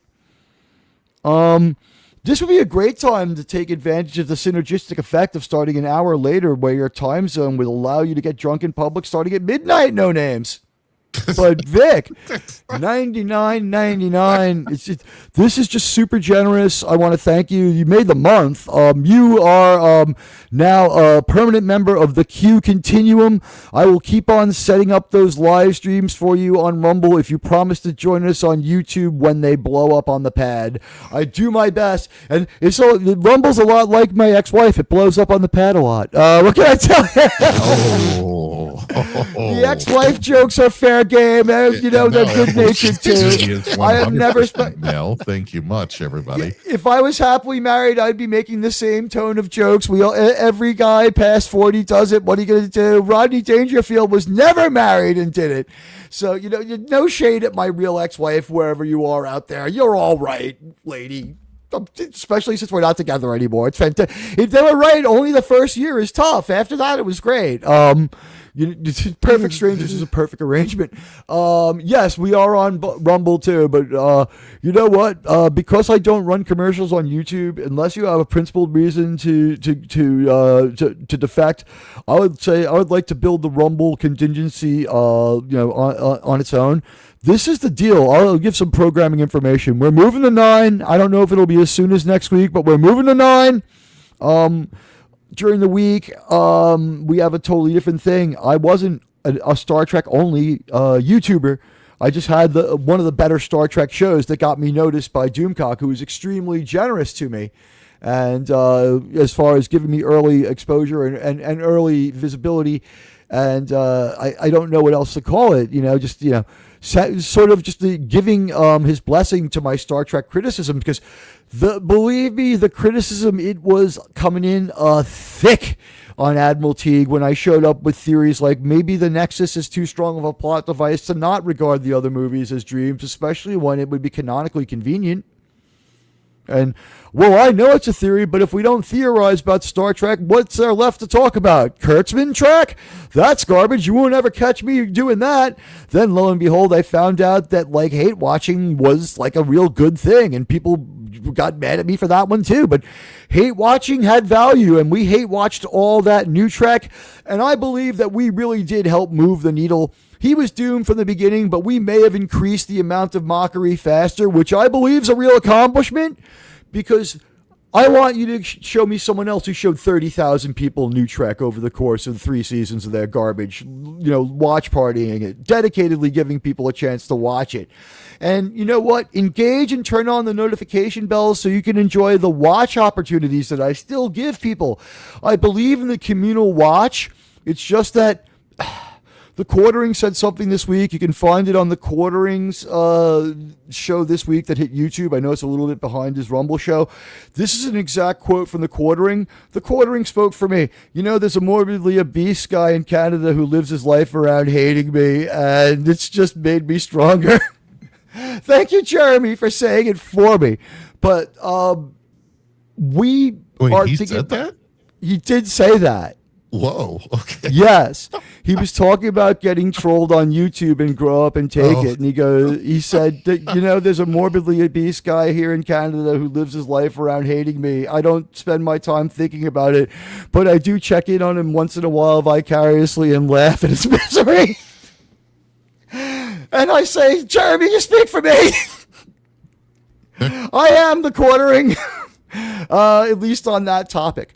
But, I set it up on Rumble for Vic. The thing is this, we want to stay strong on YouTube and survive on YouTube. I obey the YouTube rules. And having notifications on for this channel, here's my pledge. I will not break the speed limit of 3 notifications in a day. And usually it's no notifications in a day, none. I am on Tuesdays and Thursdays, and the time could be either 7 or 11 or sometime in between. I try to make it 11 because that's when Germ is usually able to join me, or 10. This week, Neural Derp said they'll be on. They make the CGI Star Trek videos. You saw the Pirate Star Trek and the Pirate TNG and all that other stuff. That's Neural Derp. They're coming on here, and we can have a voice in lobbying the next one, and they'll talk about the video that they're going to drop, which is Sea Shanty TNG, which it sounds like a blast. And we all saw that Vietnam Star Trek and that Hillbilly Star Trek. That was some good CGI and fun stuff. And Kirk with the mullet and the sleeve with tattoos, wearing the Leonard Skinner t-shirt. That was good stuff. What did you guys think of that? Yeah. I think I remember 7 and 9 in that, right? She was in that, and Daisy Dukes. Yeah. So guys, if you turn on notifications, I will never break the speed limit. I don't go over 3. There'll never be 4 shows in a day or 3 posts in a day and a show. I'll never break the speed limit. And we're on Tuesdays, Thursdays, sometimes Fridays and Saturdays. I do believe in a little bit of restraint, so it can be something of an event. And I try to keep Star Trek on the side. Tomorrow though, when there's Taylor Sheridan stuff on, I come on with the Taylor Sheridan Mountain Man panel, and that is Radioactive, Germ, and Krimlon, and there'll be a watch party opportunity for that. It'll be pinned in the chat for the regular show. And Germ, are you hosting that tomorrow? Yeah, that'll be set up tomorrow. Episode 7 of Landman tomorrow. You guys can watch it. That's the reason I quoted the Quartering was there's a mortally obese fat man in Canada who lives his life around hating me, and he has threatened to destroy the channel because I shared copyrighted material, allegedly. A watch party is an allowable thing, and so is a Cosby link. There's no prohibition against it. YouTube does block certain links out of hand, so there is nothing wrong with it. But the ongoing incoming threats, also the reason we had to switch to being in subscriber mode. And then during the week, stay away from the vertical feed. I leave the AdSense on that one. I do not believe in not having the vertical feed for this reason. YouTube didn't suggest it. It was suggested to us by it came down from StreamYards, which is really frightening and harsh because they're both owned by Google, and like, what are they trying to tell you? So I do the Mars thing during the week, at least for a little while longer, and they've changed their recommended on YouTube, on StreamYards rather, back to for YouTube it now recommends landscape instead of Mars. Good, so good. Yeah.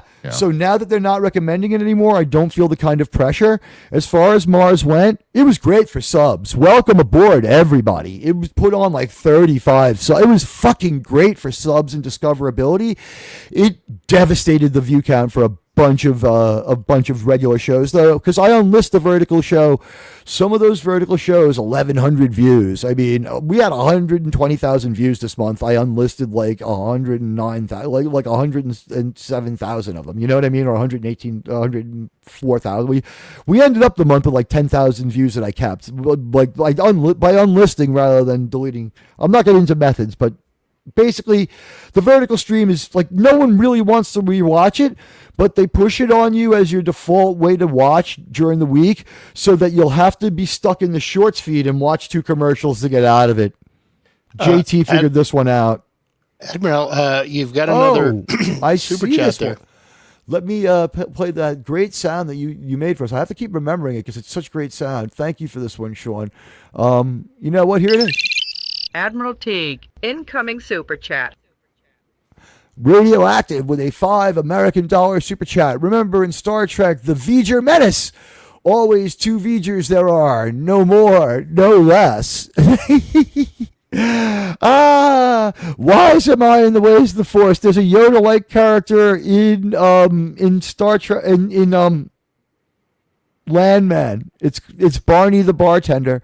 I can't wait for tomorrow's Landman. It goes live in a couple of hours.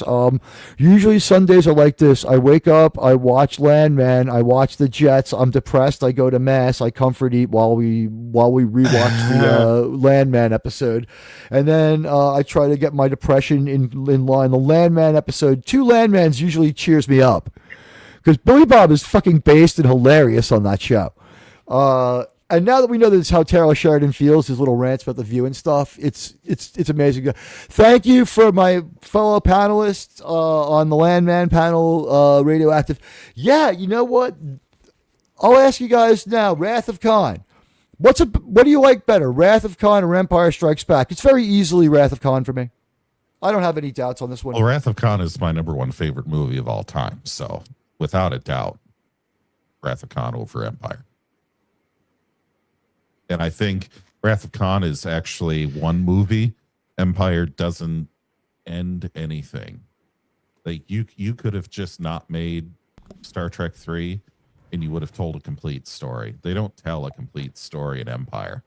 You know that they're making another movie for Return. Yeah, it's not deeply related to the motion picture either.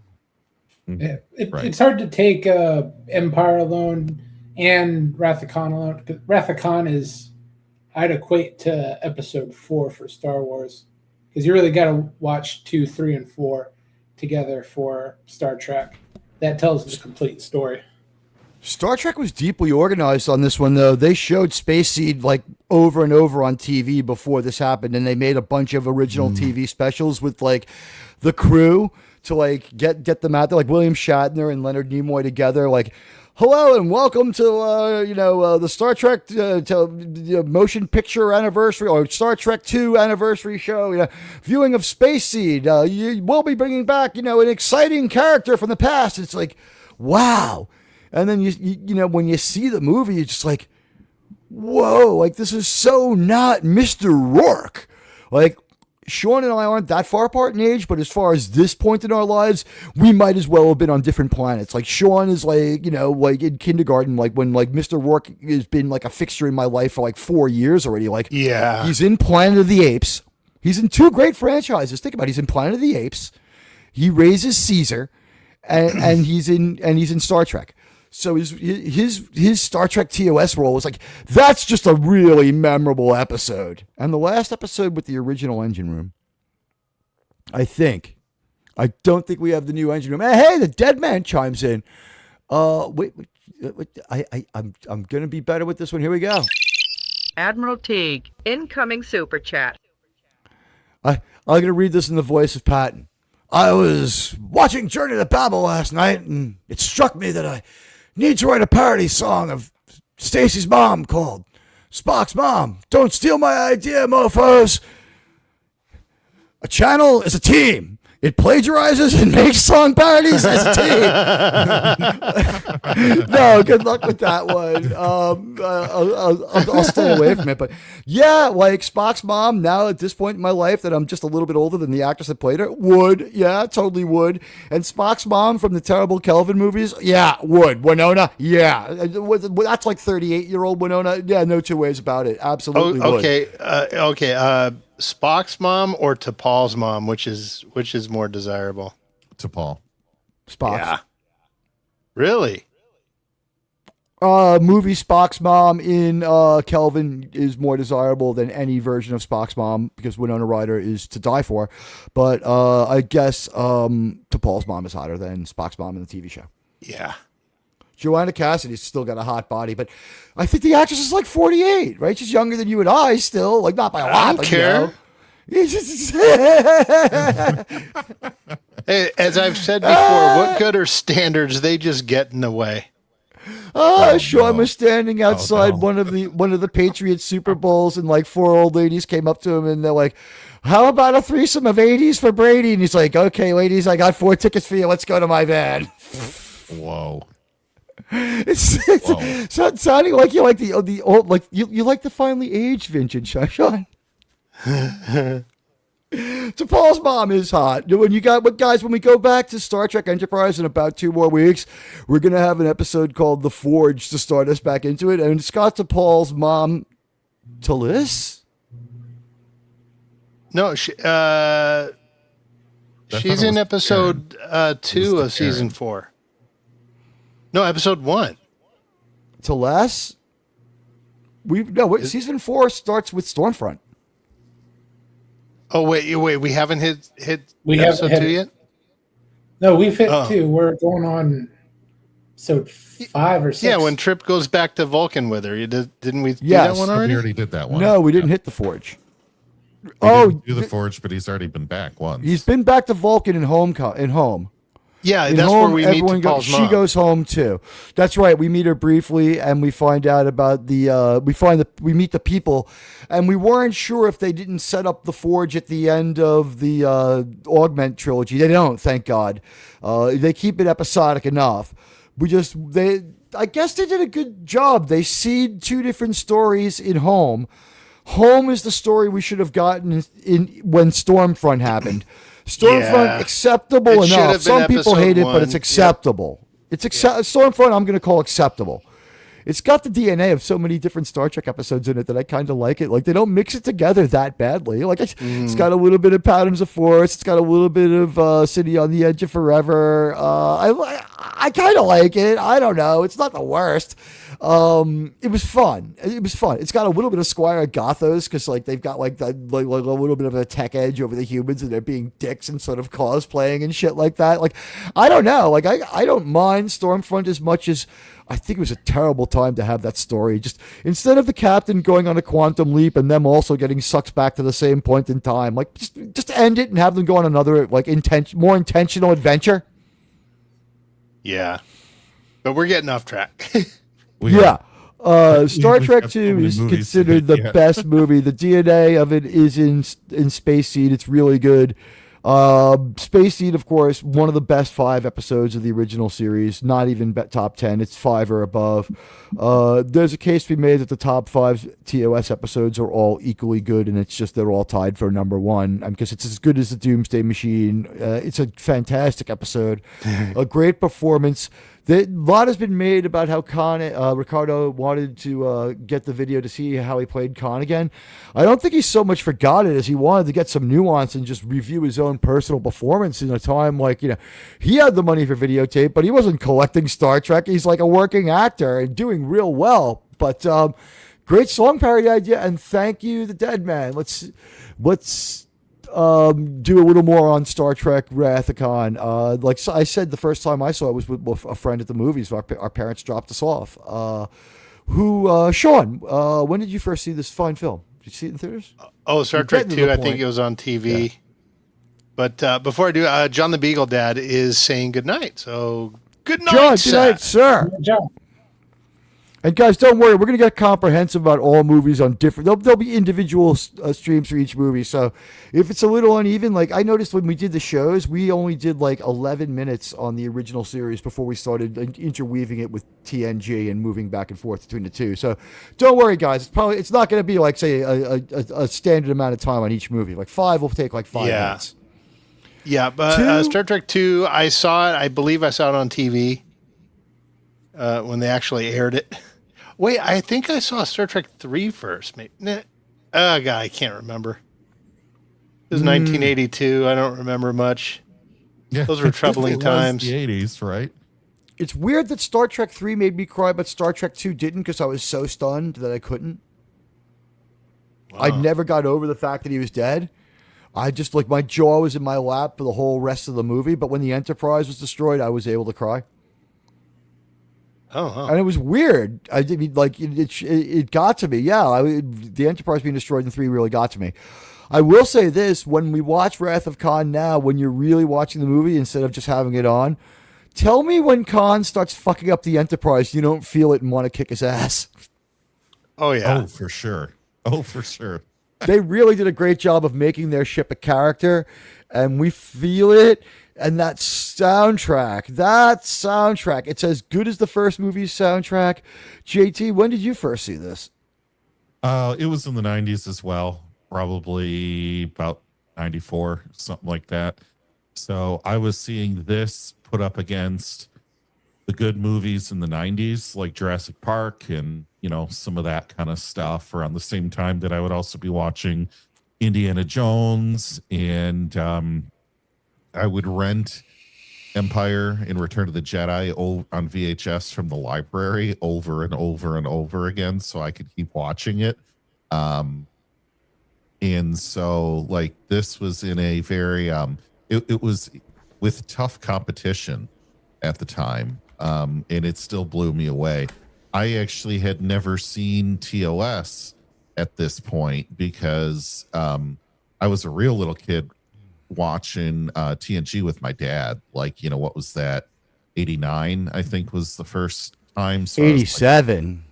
Oh, okay. So I would have been like 2. I wouldn't even remember the first stuff that I was watching with him on that. But it was so TNG old, was my friends like, called it Star Trek: The Pepsi Generation. Remember that ad? That's like a long abandoned Pepsi ad. Yeah, so it was, like I said, within a lot of different competition. I had never seen the original series because I think at that point TNG was just everywhere on TV, and I didn't have control of the remote, right? And I don't know if the original series was on before I went to bed, or you had 14 cable channels if you even had cable TV, so it was not really exposed to me at that time. And this is the first time I got to see Kirk. And wow, what a great example of getting to see Admiral Kirk. So to this point, like, I thought it was pretty cool. And you really have to do some lifting for kids to be as interested in the original Star Trek cast and crew and ship to match it up with new episodes of TNG coming out every week. Because I think by the time I was really remembering it, that show was hitting season 3 or 4. So, TNG is definitely hitting its peak. Tough job. And they did it. I did have nightmares for a few weeks on and off about the City Alpha Eels. I remember that because it was damn lifelike, right? It was. Someone said that prop is crazy. Was crazy, like large. It was like a 10-foot high cutout of his face. On Dadman's review of this movie a couple years back, and there is quite a story to it. I have books about these movies sitting on my shelf somewhere, and you could go quite in depth on this prop, but it was large. I'm planning on learning how to read if it so I was can read 10 the ones feet. I have about the movie. Yeah. Yeah, I don't think it was 10 feet big, but it was definitely very, very large. Was this and so that they- the liquid would behave correctly when the eel came out? Yeah, well, yeah, Was they that made why a it had to be giant that big? mold of somebody's face, like their ear, Walter to do Koenig. some of that. Yeah, yeah. So there was. Sorry, definitely Walter, some you're not right for the practical role. effect. Your ear canals are too small. We're going to have to reduce your pay so we can cast an ear model. Damn you. But no, they created an ear and did all these special effects around it that way. So, and you don't know that they did any of this, even if you know it and you try to watch the movie, it's like not evident at all. So, I think this movie is just all that stronger that I loved it when it was in company by that point of Indiana Jones, all the Steven Spielberg type stuff, when George Lucas was still beloved by everybody for his work in Star John Wars. said it and was ton quite of a year. that stuff. Yeah. Well, Why am 82 I was, down but here? I didn't see it until over a decade later. Yes. Okay.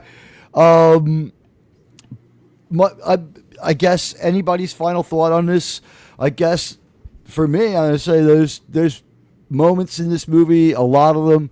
It's a great movie, a movie that a lot of people reference as maybe one of the greatest movies of all time. It might be. The question might just be like, Star Trek: The Wrath of Khan, great movie or greatest movie? And Of course, I I'm going suppose with greatest movie. I think will. it might be greatest movie for me too. I think it's possible that it's possible that it's the best movie. But there's, as far as like the moment in the movie, the iconic moment in the movie, it's got to be, of course. Why, Spock? Why? All you had to do was pull the trigger. I'm kidding. That's from Star Trek V. No, obviously it's in the engine room. When Kirk cries out to his friend Spock, and whenever I play that sound, and God damn it, if I could find it, I would play it. But when William Shatner's like Spock, that you can hear it, and when you hear that sound bite, like you're right back there, and you can feel it. It's such a great movie moment. It's iconic, and the death of Spock was probably one of the saddest things I saw in a movie. I was really moved by it, but too shocked to really react at the time.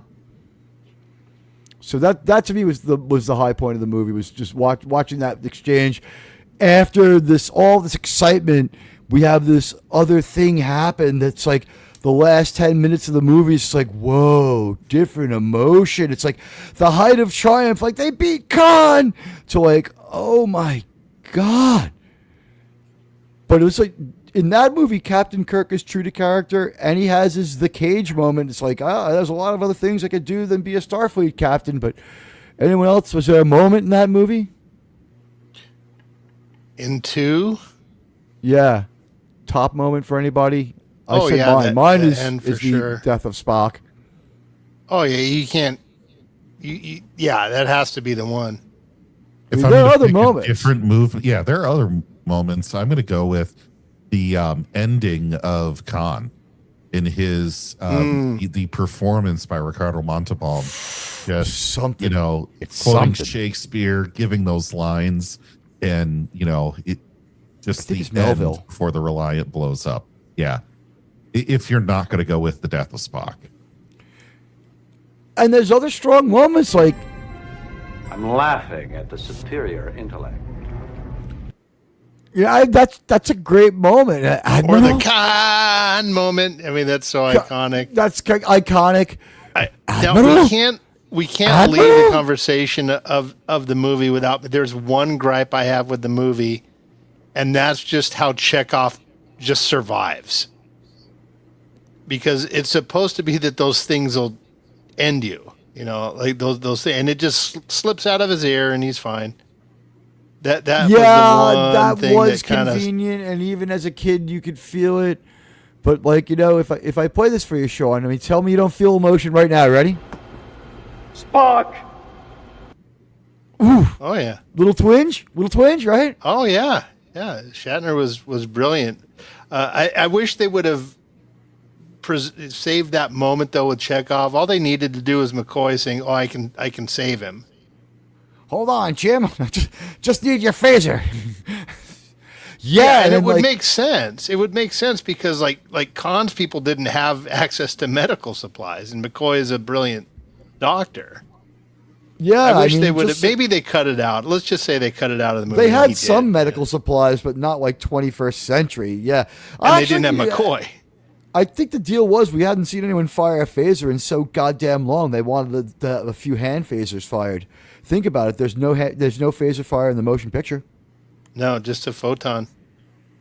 And no hand phasers are fired either. This movie is a critic's dream, but I'd trade it all for a Actually, there is a hand phaser in the motion picture. Do you know when you see it? Does one of the guards bring it out when the scan turns on? Yeah. Ensign and that ensign that McCoy magically knew the name of, just some random security guard. Yeah, and he does, and he's off screen when McCoy answers him too. It's weird. It's Ensign a weird Perez. moment. Yeah. He's got a photographic memory. He looked at the nameplate. We see that weird like bull harness on like security one more time, and I think it's in 6. We see it one more time in one more movie. Those weird harnesses with the integrated helmet. That was just so weird. The Starfleet football gear. Yeah, Kal-El brings up a good one. The playing of Amazing Grace. That was incredible, and who knew that Scotty was so good on the bagpipes? Well, yeah, but the way they transitioned from the bagpipes to the orchestral version was really nice. It was beautiful. We go in-world to out-of-world music that only we could hear at the moment of the launch. I believe it's like he's playing the bagpipe, and like it's like he plays the first measure of it, and then like we hear the effect, we see it launch, and then it's like as we switch to the exterior and the photon exits the ship, and we see the initial light of it exiting the firing bay or whatever you want to call it. We hear that sweeping, and it just comes in with the full orchestral power, and you see the torpedo curving around the Genesis planet, and it's just like you're like, wow. And I think at that point, like, I'm starting to get ready to cry, but then we have a moment with Kirk again on the bridge where it's like, how do you feel? And it's like, young, and it's like, again, changing up the emotion. And like, then as you're getting ready to like still absorbing that Spock might be dead, it's like all of a sudden you're on the Genesis planet. It's like space, the final frontier. And it's like, could he come back? And it was just the most completely amazing and complete movie experience you could ever have. Walking out of it, it's like basically it's like there's BTWOK and ATWOK, life after the Wrath of Khan.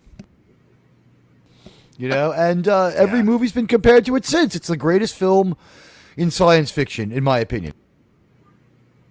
So I don't think there's a Star Wars. Yeah, you know what? The only Star Wars movie to come as close to giving me this feeling would be, God forbid me for this blasphemy, but maybe that's why I'm a Star Trek guy instead. Is, damn it, I love Revenge of the Sith. God damn it, I love that movie.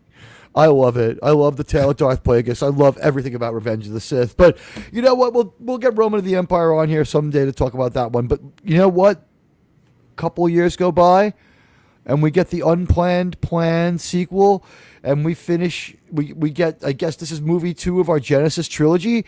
We are moving very well through our ad hoc trilogy, despite complete chaos. Everything going completely wrong is now the default operating condition for Star Trek, and it just doesn't get stuck in production hell anymore.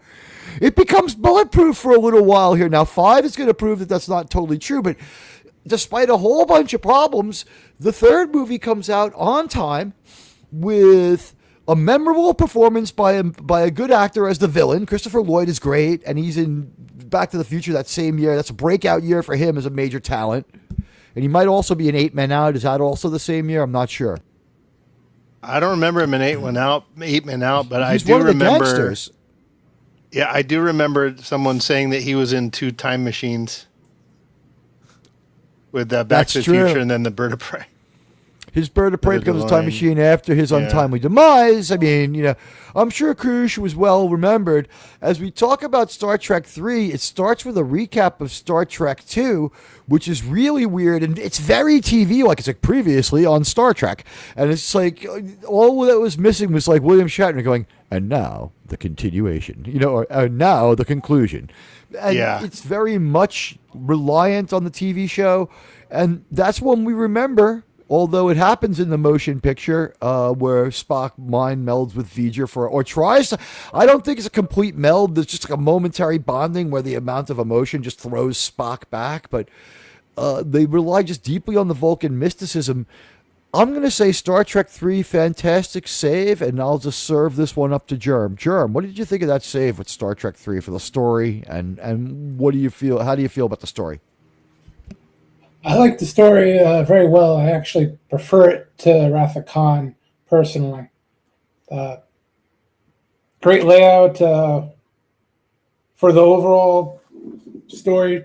To get Kirk out of the Admiralty, it is a very, very Kirk thing to do, to steal his own ship.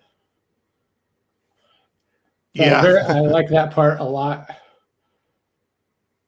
And as I said, the long-term results, great way to do it.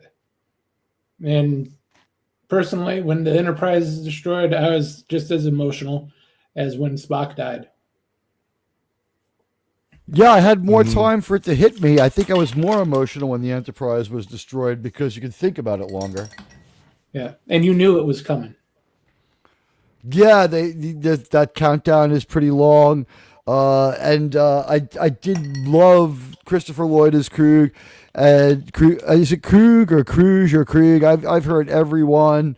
Christopher Lloyd is great as that Klingon, and he's an extremely important and formative Klingon because he's kind of trying to breach the gap between TOS Klingons and TNG Klingons, because now we're getting close to that happening. It's in the development phase, and we've seen the Klingons, but only momentarily, with Mark Leonard as that captain and his crew on one of the ships destroyed by V'ger. And this movie's going to layer on a ton of lore to the Klingons. We'll speculate on that in a moment, but I guess let me go next to JT Kirk. Go ahead, Kirk. By the time this movie debuts, they've been approved for development on TNG.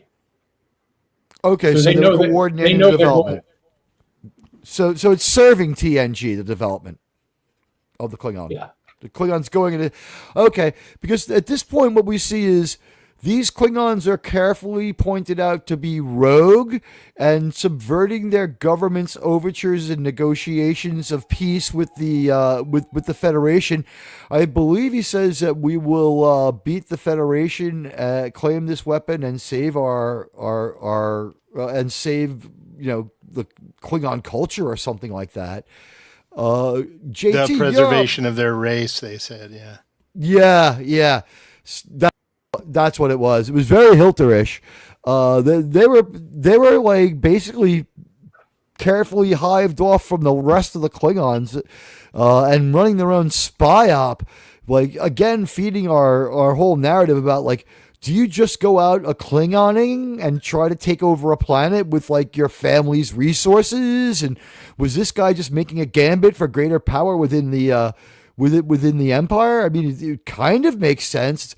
A crazy Klingon and a really like different crew, not totally dissimilar from TOS Klingons, not yet TNG Klingons, but they make sure to isolate them. I think that maybe that's going to become important later, and of course it does.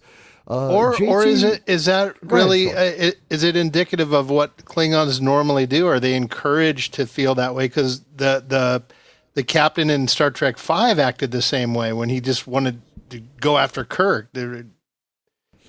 I think what I take from it is this: that manner of like Klingon Bushido is going out of style very quickly in a Last Samurai kind of fashion, and that by the time we get to TNG, they have reconsidered, like they found like Kalis's USB stick, the way the Vulcans are gonna find Sirac's USB stick, and like Kalis was like, oh, listen, by the way, in case you lose your ridges, do this, and you might end up acting like a bunch of dicks, so make sure not to do that. And every once in a while, one of you is going to go crazy. The best thing you can do to blow off steam is leave the Empire, take over a planet. And it's like, you know what? When you do this, don't lie so much. Don't be underhanded scumbags and execute a lot of people for fun. You know, the real work of oppressing is, you know, changing hearts and minds through real brutality. Just deleting people is far too easy. You got to make them want to come around to your side. And you know what? If you have an enemy, you call them out into single combat, because that's what warriors do. It's glorious. I read a book by an Earthman called Patton. He was a pure warrior. Like, you know, Patton is basically a fucking Klingon. The Klingons become the Patton in TNG. I don't know if he was a Klingon, but he definitely was, you know, from the 16th century, trapped in the 20th. And he said that if he had his way, he would challenge, you know, Rommel and his tank, and he and his, and they would decide the fate of the war. And it's a shame that jousting went out of style. God, how I missed the 20th century, though. You know what? Yeah, you and your ship, me and mine, we would turn on the view screens and exchange pleasantries, and then we'd fight, just his crew and mine, and we'd decide the fate of the war. That engagement would decide the outcome of the war. That would have been great, but we do get the two guys. We do get some like hands-on like fighting. Like every Star Trek movie kind of adds an element that like had been missing that was part of the show. The first movie is a good Star Trek-y kind of story, but we don't have a bad guy that we can kill, and Gene Roddenberry commits a cinematic sin. Sort of the movie people like really he never hears the end of this one. We do get fighting in Star Trek 2 though. When Kirk gut punches his own kid. That's true. He gives him a quick bow. And you know what? It's like going to bed without dinner, mister.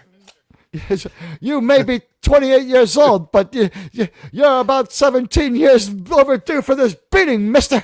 The way you got your friend blown away by that DEI hire that we brought down from the... just crazy stuff. Yeah. There's that one physical exchange, but like this one, you know, it has like a long fight on the set of Gilligan's Island. We go to an only just so good planet, and in HD you can see the chicken wire on some of the rocks. We go to an only just so great planet, but our story is really, really good. We have some whacked out Klingons. We have a couple of space battles. One is when they jump the Federation ship and just trash it.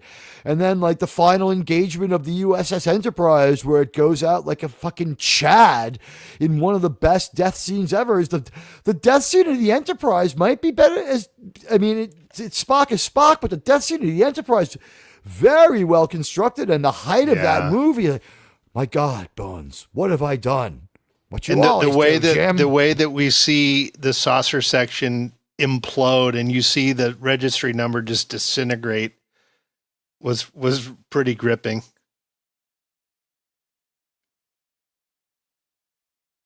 No, it's given Admiral a moment, I think. No, Admiral just thought he could make it all the way to the refrigerator and back. The apartment's not that big. I managed to get the glass, then get the ice, then get the Coca-Cola. So, you know what? Like, I'm ready to wet my whistle a little bit. You know what they did? They covered the model in talcum powder when they blew it up, so that the top would look real. So it would really be like a lot of debris or whatever. It would look like a substantial explosion. It was talcum powder. I just saw like a special about the making of that particular aspect of the movie, and the saucer section. I have a really off-color joke with that about your mama Go for it. in talcum powder, but okay. off color, anyway. the operative word. Okay, so Mm. also the part where the saucer section starts to disintegrate, what they did was they filled it with steel wool and dripped acid on the model. Oh, Yeah, I did not know that. that model died a painful death. But that was an amazing death to the Enterprise. And was it back to Majel Barrett's voice? In the motion picture, the computer has two different voices. And I think in TMP, people mostly relate what the computer would have said.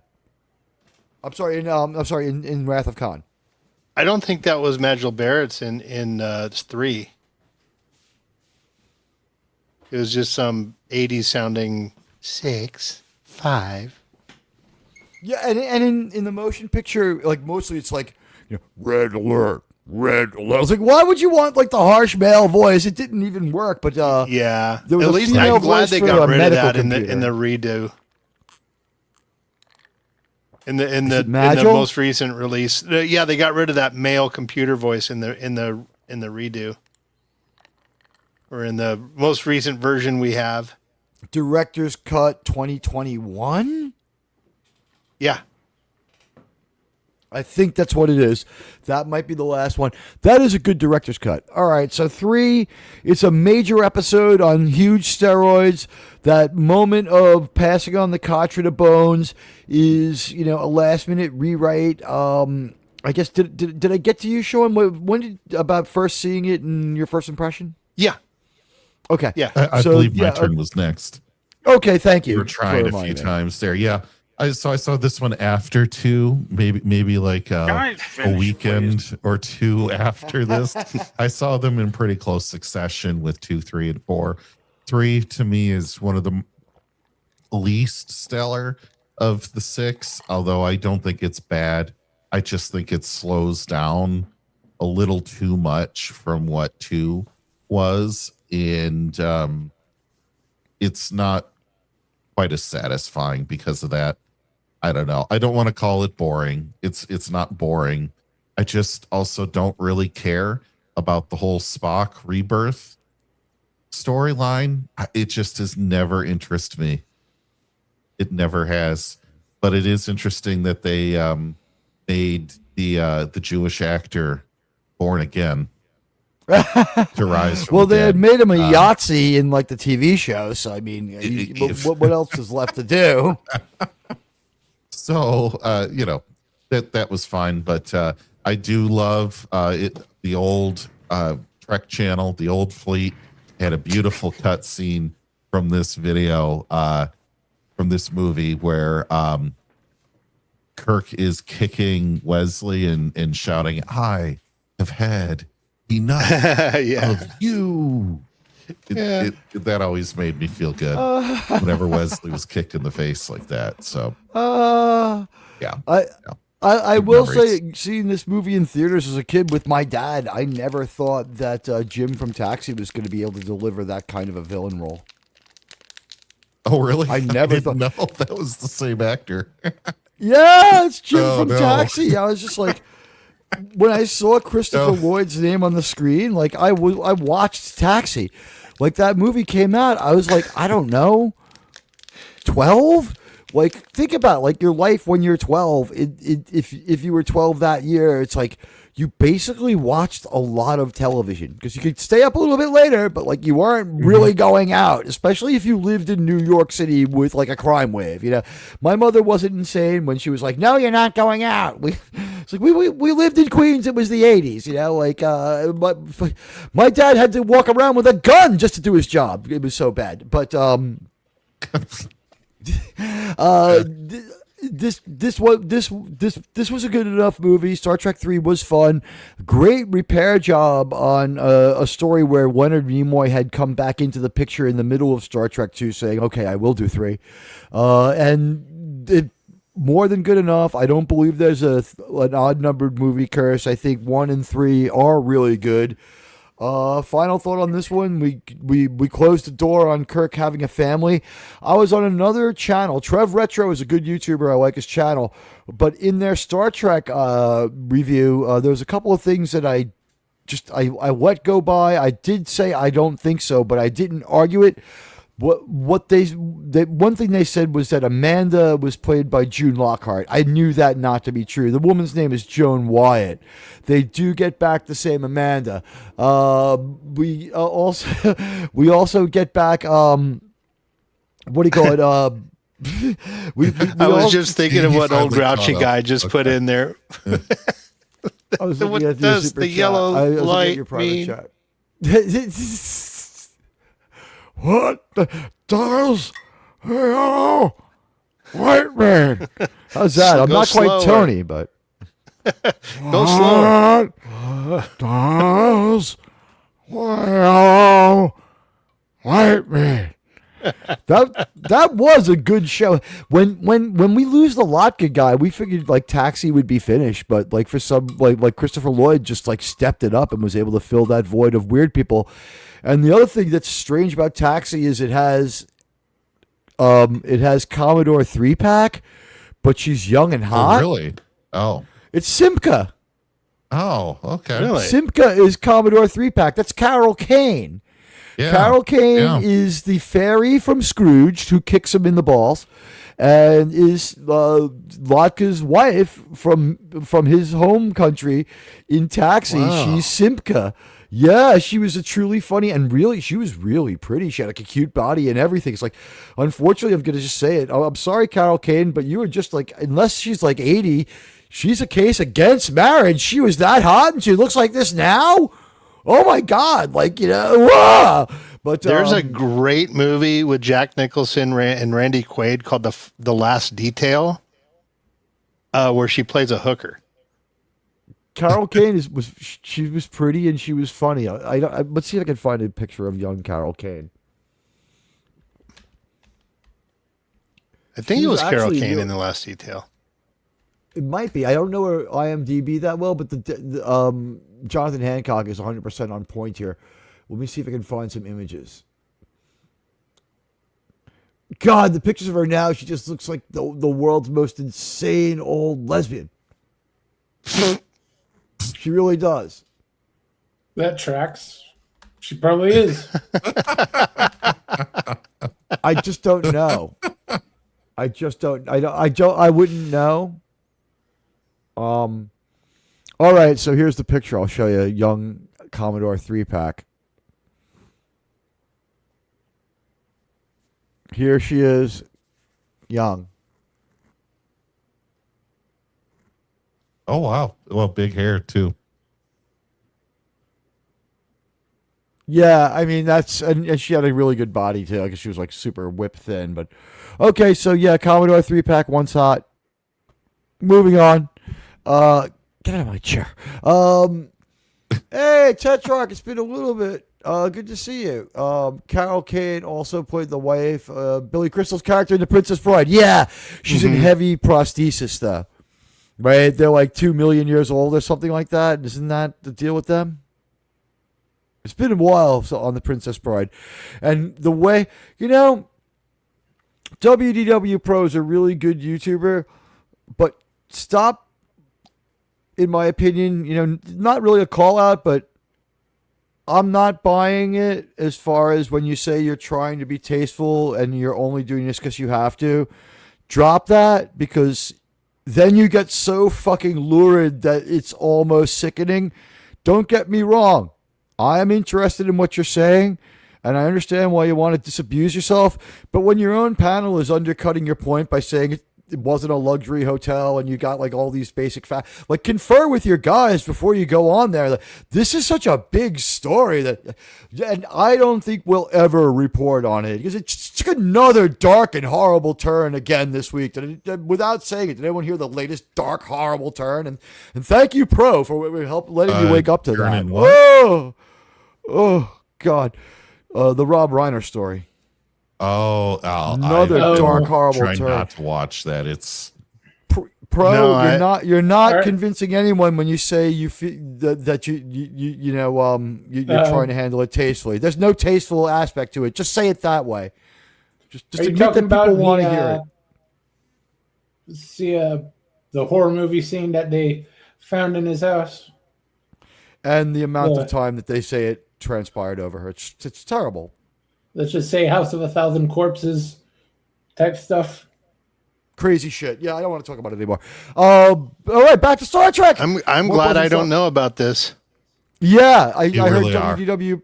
We'll Yeah, tell you later. WDW Pro is reporting on it regularly. So, I signed up to hear about how Disneyland is empty in August, and that means that Disneyland is toppling, and I get a freaking murder procedural with graphic details and a fucking coroner's report. But I mean, just admit that people want to hear it, and you feel like, and you're reporting it. It's TMZ level stuff, though. It's got nothing to do with Disney, nothing. But Star Trek 4 is the next one in our movies order. I think everyone had their say on this one, right? On Star Trek 3. Yeah. Okay. Yeah. Top moment of the movie, Death of the Enterprise. I don't think anything tops that for anyone. I think so. Say we all on that one. Definitely. Yeah. All right. No. Okay. Sure, Yeah, go. yeah. A second for me would be at the end when we see the crew come together and they're smiling and we get Spock's little eyebrow lift. I like that. Gave me hope. Like, hey, things are going to be okay. That was a really good scene. It had been building up to that. It paid off well. Jim, your name is Jim. Yeah, And that all was really stuff. well done. Ship Yeah. out of danger. And he repeats the last lines he said while he was alive as well. Yeah, that was really good. That was really good. And I remember, like, as a little kid leaving the movie theater, I'm like, Spock should be okay by in a couple of days. They fixed Uhura in a weekend. When Nomad blanked their mind. Yeah. During my marriage, like, I thought of that episode as like, maybe if I could just blank her mind at the end of the weekend, she could be back up to college level, able to earn money and not be so unpleasant. Can rebuild an entire. WDW Pro is great. I'm not shading him. I'm just saying when he brings up the RR story, stop acting like you're reporting it with great trepidation and trying to be respectful, and then getting lured as fuck. Just admit that people want to hear it and say, here it comes. It's going to be pretty. This one's not for the faint of heart. That's because setting it up like you're going to be able to couch it and then hearing some of that stuff, you can't couch it. And your own panel's just like, oh my God. The panel is visibly shocked while he's saying this stuff. Like, Culture didn't know what to say to some of it. It's ghastly stuff, guys. Ghastly. Just ghastly. But he is a great YouTuber. I just, you know what? Maybe either drop that story or a new preface. It's not working. All right, so Star Trek 4. It picks up where Star Trek 3 ends. I know this from the strangest of people. Of all people, Stone Loki did me a solid. I went and listened to his show for a little while and tossed him a super chat to show him some appreciation. He really did do a good thing for me. And he told me the story of how the original concept for Saavik was that she was the daughter of Spock with the Romulan commander from Enterprise incident. Oh. Now that's interesting. Nothing in Star Trek 2 countermands it. The needs of the many outweigh the needs of the few. So in Star Trek 3, they changed it. And Spock was suddenly from Alabama. That's possible too. No, or clones no. don't count. Yeah. It's a clone. It don't count. I don't know. It's a Genesis clone, sir. It's fine. It's like, Spock, could you make a Genesis clone of myself? There's certain things I'd like to try. Yeah, David left some proto matter in my cabin. God. Well, David turns into too much of a mad scientist. Like, it's really weird. It's like we had these two characters set up to kind of pass along the franchise to, and Kirstie Alley splits. Then they have to retask, Sarek. Her what? She splits, and they have to retask. I thought you said Saavik. hers. I thought you said wits, and I'm like, you misspelled a word. She boobs out of there. She was reading the wrong sci-fi novels. She was a Scientologist, and they're like, go do the Tom Selleck movie. It's bigger than Star Trek. You need the money now to buy more Scientology stuff. And she's like, I must leave and buy more Scientology stuff and food. But Kirstie Alley, R.I.P. Food. Oh, wow. Wow. She herself had a show called Fat Actress. You know what? She made money off of it. She owned it. So, you know what? She would make the joke. So would I. she became kind of funny in her old age, but she was still like, she was pretty wacky, and it takes some effort to die at like 62. Like, she wasn't taking good care of herself for a millionaire. Poor people, one thing, she had money. She had a good deal of money. Her career was in a renaissance when she got sick and didn't take care of it. It was her beliefs. It was like that scienceology or whatever that she believes in. It's a social sociology or whatever that religion she's into. But she's like a level 3 like sociologist, and that's why she wouldn't. Didn't she leave it? I don't think. Did she go clear at the end? I thought that was the King of Queens' wife. She left it and got pretty based at the end. Good for her, then. I'm glad she came clear. Like 5 years, she was clear of it. Here's the thing, though. She had lived many years with that they encourage, like, smoking and stuff is encouraged. I went by their base in Tampa Bay when I lived there, and you could tell they all dress alike and stuff, and like they chain smoke cigarettes. And like, I also like what was cool is I got flirty fished by them like twice. I flipped that on the flirty fisher girl, but what's back to Star Trek 4. We're on the Bounty. It's the name of the bird of prey that we took from Krug. It's the ship. It's on Vulcan. We see Spock again. We see some Vulcans. We get the idea that Spock is he's not quite back. They haven't built him all the way back. One thing I will say that makes Star Trek 6 work is that 4 and 5 are both spent working on the fact that Spock is only somewhat back. He's much more back in 5, especially in what we would consider the dream sequence. But in 4, Spock is just not back. And they're playing that for laughs. 4 is the most comedic of all the Star Trek movies by far, until JJ makes an accidental comedy with Into Darkness. 4 is fun and funny. Our stars are our Star Trek star. There is no big, huge guest star. In this movie, there is no villain. There's no real villain. Who's the villain in Star Trek 4? Those the probe? assholes on the bus with the boombox. He was supposed to be some pretty good punk rock. I like that guy, but I wouldn't want that on my bus. These days, people just wear their ear pods. But you know what? That was a hilarious scene. Double dumbass on you was hilarious. Doctor, please. That was hilarious. I bet they still do surgery with scalpels. I mean, all of it was hilarious. The movie was completely hilarious. It was funny from beginning to end. The whales were beautifully made. The controversy about how the whales were mistreated, and then they revealed that there were no whales, and they showed off the robotics and stuff like that. Accidental publicity coup. The dedication to the Challenger astronauts, which is a big story. Like, we were all freaked out by that one for a whole year. I mean, me and my friends were like on drugs when we watched that shit happen. That was like, we were so fucked up when we saw it. It's like, no way, man. But that movie was absolutely great, and it is what it is. I don't know if it's as rewatchable as 1, 2, 3, 5, and 6, though. Like, it really succeeded. It is more rewatchable. Oh yeah, it is the most rewatchable. You think so? It is. I think I've seen that more than any of them. Yeah, make your cases. It's the best movie out of all 6. It's the most character-driven for your cast. It's the most, has by far the most heart to it. And it makes use of the cast in a better way. But time travel. That's okay. Time travel done right.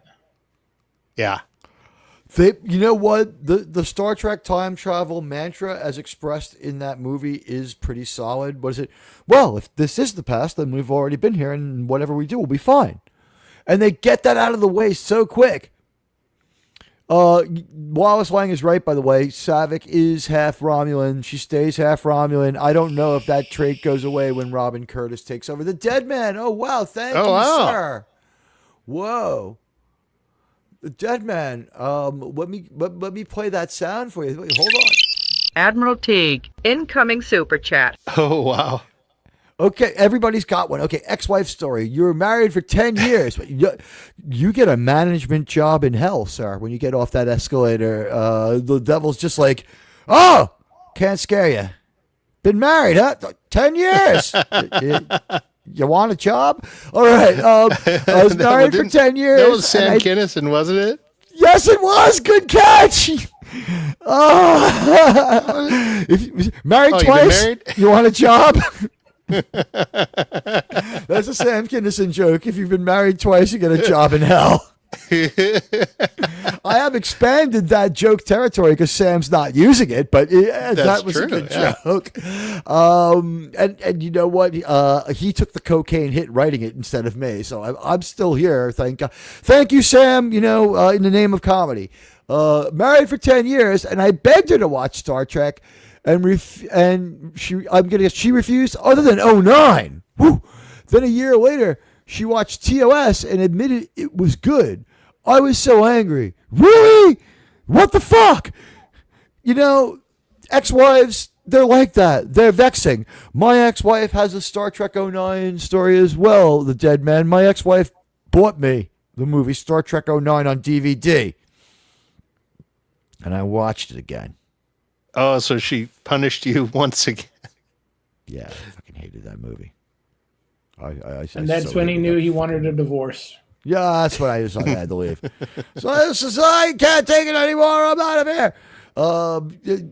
She wasn't that bad. No, you know what? I was out of there before that movie came out. I thought I had watched that in that house. I don't know where.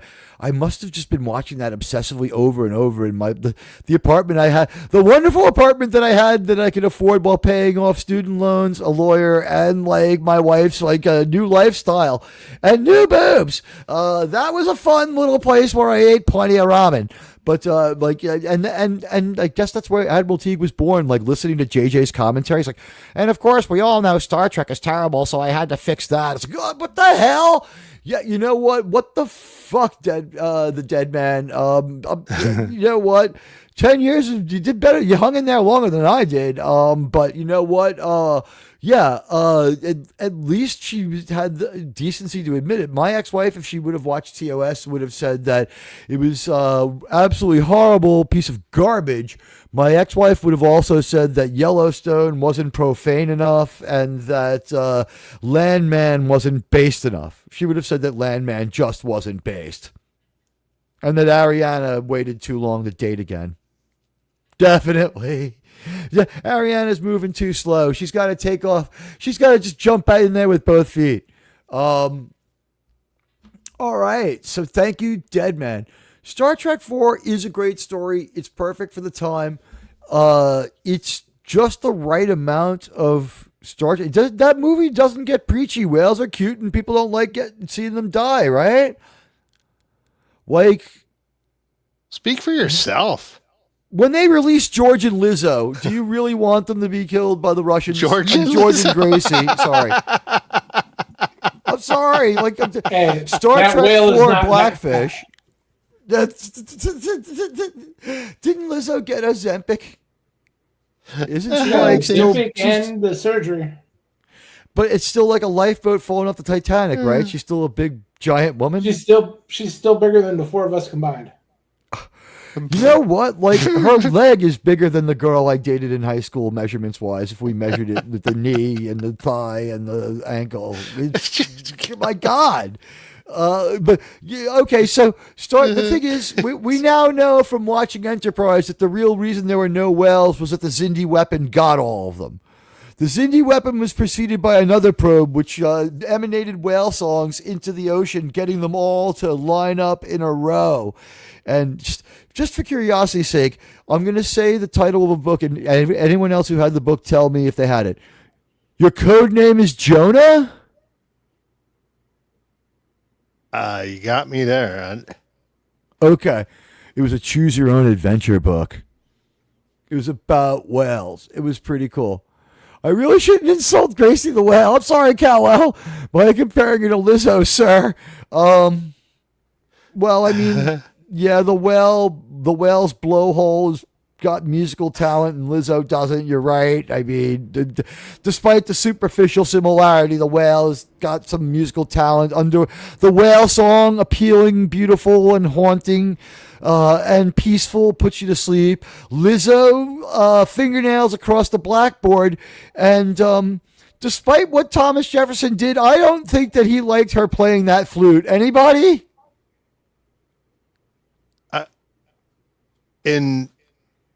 You didn't hear about that? No. Lizzo does play the flute. She plays a couple of instruments. She actually can play instruments, right?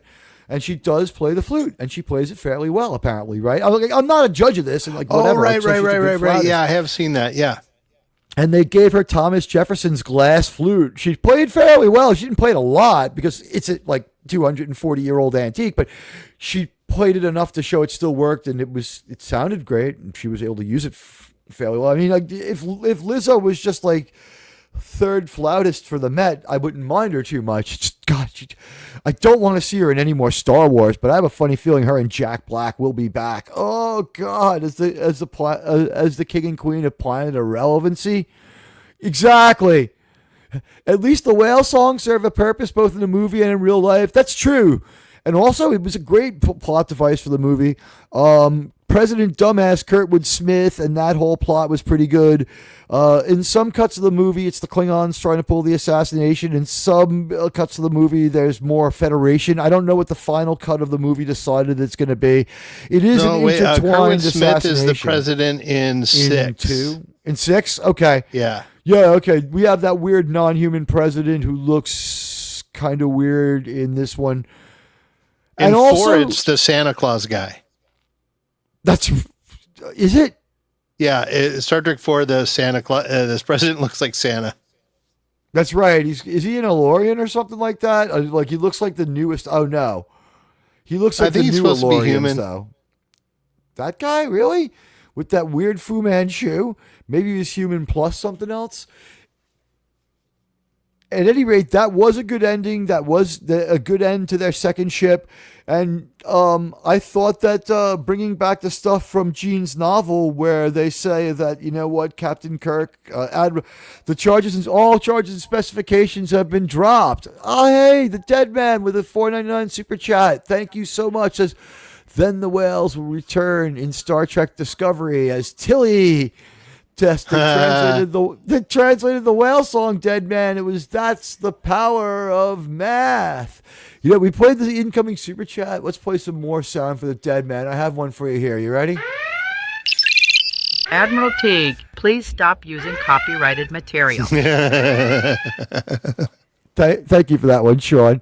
And I made this one to thank super chatters. Here you go, the Dead Man. Sir, we have to send for Albert Einstein. Sir, he's very busy. Sir. Sir, that was so controversial. Sir. Sir. Sir, don't shake his head. He's got a cold. Fuck you, asshole. Hey, Arnold, calm down.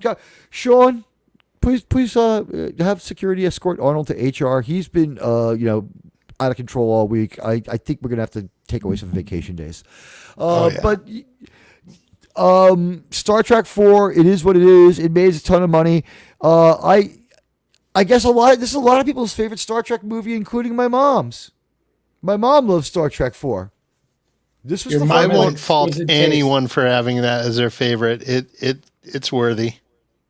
This was a movie my parents went out to see together without me after I saw it. I went to see the movie right away, and they were just like, "Oh, the new Star Trek movie! Everyone says it's fantastic." And I told you it was great. And you say everything that Star Trek is great. We can't trust you on that one. Yeah, and I didn't mean to cut you off, Jerem. I'm sorry. I was just saying, his mother has exquisite taste. She thanks you. She had good taste in men too. My dad was really cool. So and Tilly will return with the power of math. Those whale songs were hydraulic equations. That's the proper term, right? Quadratic, that's the one. Hydromatic equations. I don't know much about the maths. So after Star Trek 4 comes Star Trek 5. 5 comes after 4. The Final Frontier is a fun movie. It's good. I like Doomcock's idea that it's a dream. I subscribe to it. It does improve the movie. Gene Roddenberry liked it too. We're allowed to exceed the author's intent. The real story is that there were dueling Hollywood strikes, one after another, racking wave upon wave of unintentional problems on this movie. Crazy shit like William Shatner having to write without a ghostwriter extensively. Crazy shit like William Shatner was not able to have anybody on hand to help him out with the directing. Absolutely insane stuff, like not being able to get ILM and ending up with like finding out that ILM was so big and so prolific that it was kind of probably keeping movies from getting made because the effects house they used was like third rate, and the effects are a little bit third rate. Not totally, but a little bit. I watched most of the movie today, and when the Klingons are firing at the space junk, like that cannon with like the recoil action, while I understand that the effect looks pretty cool and I don't mind it, there's no real reason for it, but I don't mind it. It didn't look so fantastic, and neither did the Klingon ship or the interior of the Klingon ship. The lighting is wrong. There are a lot of problems technically in that movie, and I've said it before. Doomcock was considering this one. I don't remember if he agreed with me or didn't answer. I remember he didn't jump out against it. I do believe Star Trek V deserves a director's cut simply because every other movie got one and Mr. Shatner's still alive and he says he didn't really get to complete his vision either. Why not let him say what he would want to do? Why not, without changing the story, give us a high-end shuttle crash? Or is the shuttle crash better, kind of cheesy and funny? Oh, I don't know. It's great as it. The entire movie is great as is. It is the most Star Trek of all 6 of the Star Trek films. Yep. I think Star Trek 1 is the most Star Trek of all the Star Trek movies, despite the attempt to bring the movie in another direction. Although I will say this, in context of what you're saying, if all of Star Trek was season 3, you would be 500% right. That was Star Trek-like in a lot of ways. It reminded me of a lot of episodes, but they're all from season 3. That was like at its most serious, didn't get as serious as the Cloudminders. It was a whimsical kind of movie. I agree with Germ. I think it really is especially with the relationship of the 3. We get the best moments of the 3 of them in the movies in Star Trek V. They're comedic, and when they're in that jail cell discussing how Cybok managed to cause all those problems and everything else, like why Spock? Why? Come on, Jeremy not couldn't just kill his that, own brother. I know he doesn't have a brother. Even in the toward the end, with the way that they overcome Cybok's influence is their friendship. Their friendship is what breaks them of that spell. There's a lot of things about 5 that I like, and I think I've watched 5 as much as I've watched any of the other ones. I truly look forward to 5, and the poster was in my dorm room. The things that Spock and Kirk saw me do in that room. All through, and all the apartments I had through college, I bought it with me. I loved The Final Frontier. I loved seeing it in theaters. I knew that it was a problem. I laughed at the movie when Kirk fought God and won. I was laughing and stuff like that, but it was fun, and it felt like Star Trek. And despite the problems with the movie, there was season 3.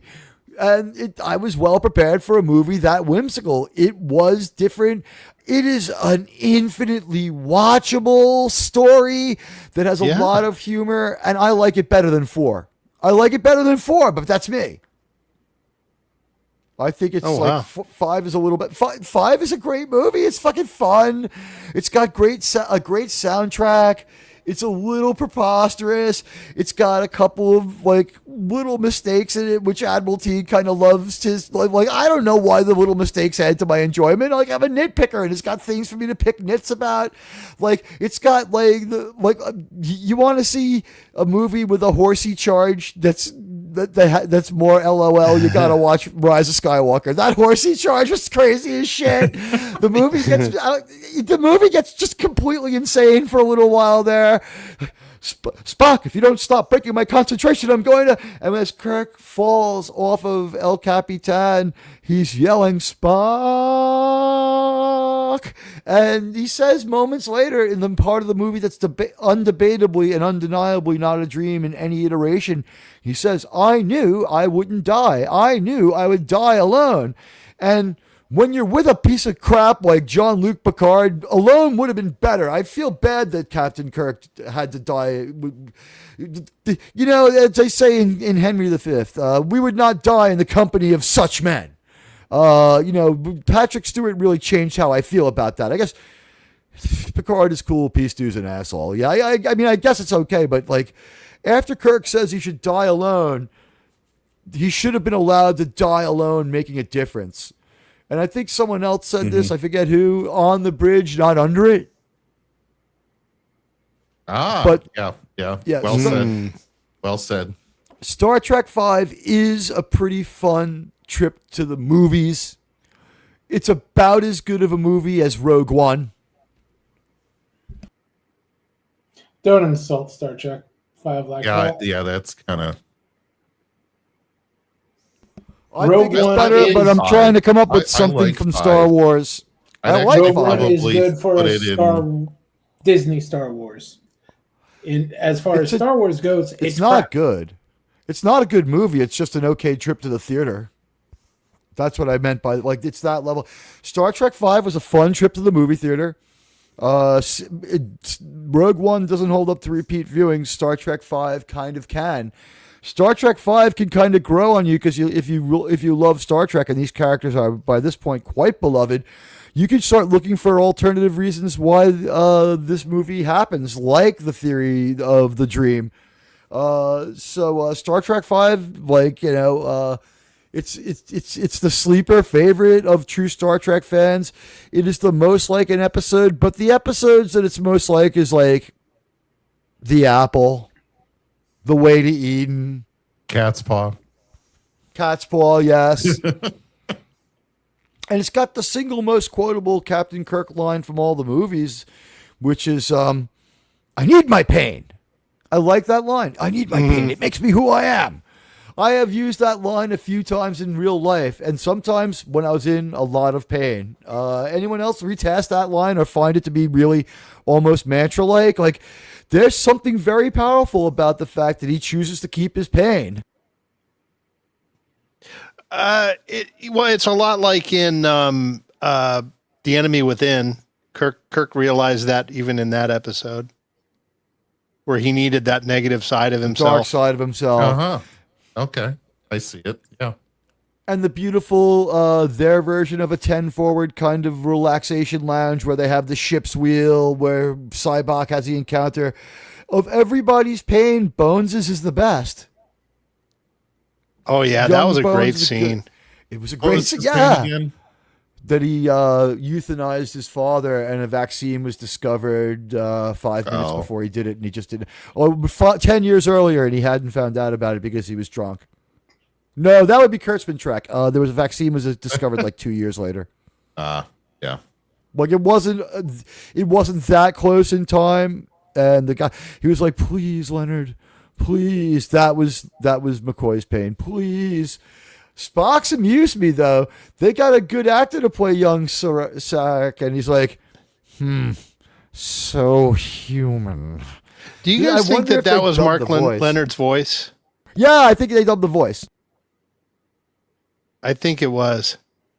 I absolutely think they dubbed the voice. Yeah, as I'm thinking about it now, there's no doubt in my mind. Although I might find out later I was wrong.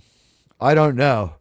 I just know that that was a great trip to the movie theater, and then after that we went to the heavy metal bar across the strip mall from it and had a real Long Island-y time in, like, God, was it Levittown? Like Strong Island peeps sound in. Yeah, out on Strong Island, and this was the last one I saw with like my friends from grammar school before everyone kind of moves on in life too. So it was like sort of like a weird thing for me. Then Star Trek 6 would be the last in our discussion. This is a high quality movie that shocked me that it was so good after Star Trek 5. I'll give you Dennis Miller's joke. Star Trek 6, The Apology. There's a little bit of truth in it. Star Trek V was supposed to be the last movie, but because it didn't do so well, they wanted to rescue them with a more dignified end. By the way, watching the Paramount logo on screen, it's just this really dull blue logo, and Paramount, a Gulf Western company. Star Trek the Motion Picture has the best Paramount logo. It's really beautiful. Still not as beautiful as the one on Landman, but No, it's getting there. That's the Landman one is beautiful. Best Paramount logo is Raiders of the Lost Ark. We see the mountain as the movie begins. I don't remember. I have that, not read but- is the Q Continuum trilogy the one that has Trelane in there too, or is that its own little book? All right, so Star Trek VI, the final movie in the this double trilogy where nothing really got planned, but the movies all worked out really good. Captain Kirk, having been reduced down from Admiral to Captain at the end of Star Trek IV, I would just ask you guys, is it me, or was he smarter as a captain than he was as an admiral, and gets smarter again once he's returned to captain? Yeah, he's dumb as an admiral. He's dumb as an admiral. And what went on for those 12 years between the motion picture and Wrath of Khan? Who knows? All we know is that from the point of 4 until 6, they're out there. And 6, we do everything with these actors. We have them play their age. We have them play younger in the original series. They play their age. In the motion picture, they play 10, 13 years younger. In Wrath of Khan, they're back to playing their age. I believe in Star Trek VI, they're playing older, aren't they? A little bit. Not a lot, Maybe. but like they have another whole 5 years worth of missions between Star Trek V and Star Trek VI, don't they? I think it's alleged. We could find out by lining up star dates if we were extremely dedicated, but I don't know if this is a moment to do that. Star Trek VI, let's talk about it. Star Trek VI, Sex in the City chick is pretty sexy. We leave Robin Curtis behind on Vulcan, and we don't see her again. Robin Curtis did a great job picking up the pieces left behind when Kirstie Alley and her two beautiful twin cinemas left town. But in the end, at the end of the day, we don't see her again until Unification, which I consider a canonical Star Trek thing. So, Yeah. so say we all about Unification. So say we all for me. Yeah. I'm so holding out on that. You know what? I haven't made up my mind. Why? Because of the presence of the new Trek characters? Yeah.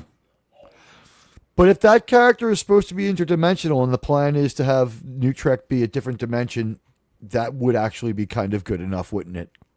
They only sent their least annoying character and he didn't speak.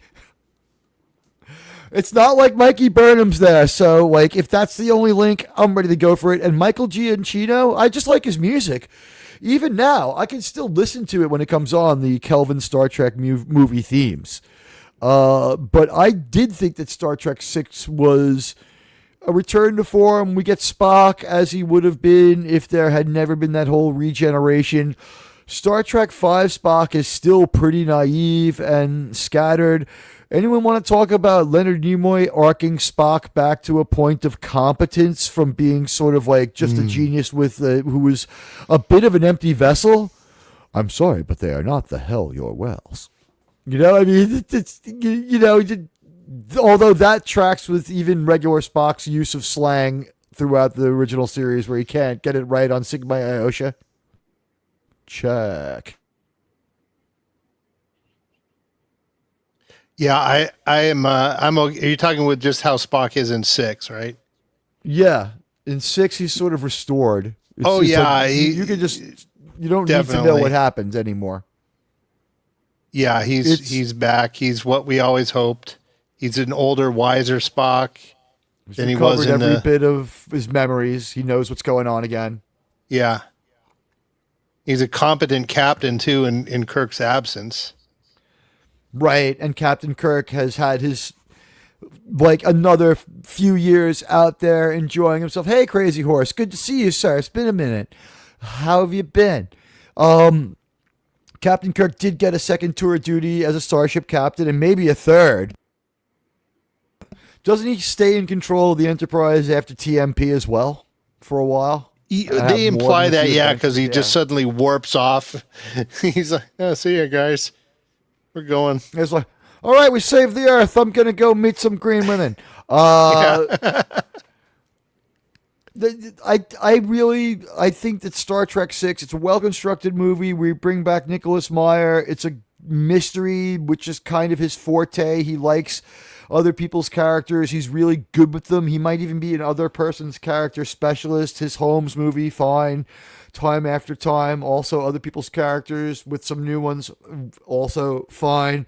His Star Trek movie, standout, possibly the best Star Trek movie, possibly the best movie. Star Trek 6, it's just not as good as Star Trek 2 or Star Trek 3, but it's pretty good. It's watchable. It might be the longest one. The longest original Star Trek movie, guys. Do you know how long it is? No. It's like 2 hours and 9 minutes is like the longest one. Oh. Yeah.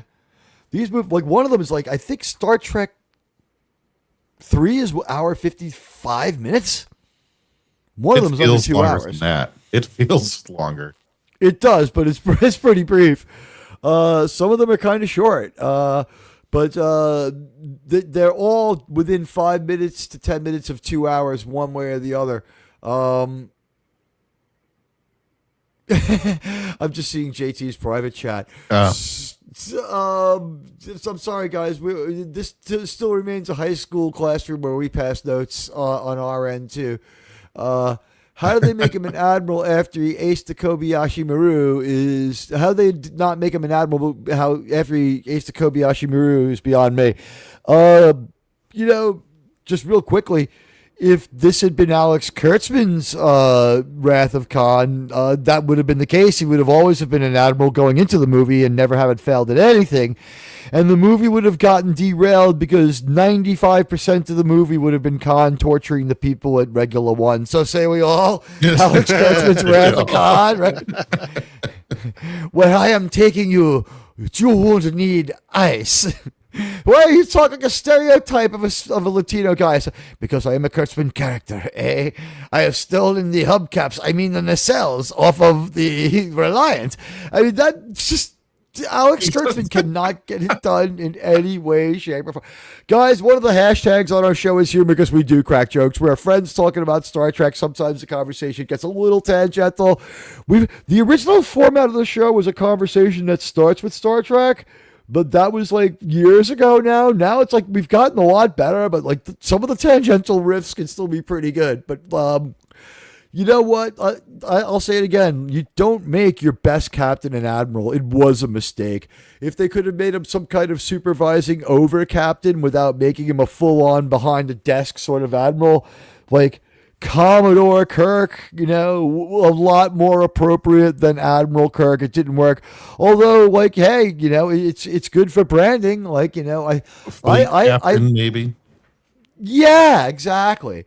Although, because he was an admiral, if I get my Wrath of Khan T-Walk tunic, they have an admiral, insignia. I won't have to imagine it. But I think the next one that I would want was like those weird fleeces when they're on country club duty that they wear. Like they kind of have those cardigans that they wear on the Starbase when it's in Star Trek 3 where... Is it Star Trek 3 where Sisko's father plays Admiral Cartwright, or is that Star Trek 4? 4. Okay. Yeah, 4 and 6. Yeah, 4 and 6. Okay. Yeah, 3 is a different Admiral Cartwright. Yeah, the gumbo. Yeah, because when I watched it today, I thought it was always Sisko's dad, but I was like, oh, it's a different Black Admiral man. It's like, it's not Admiral April. Who is this guy?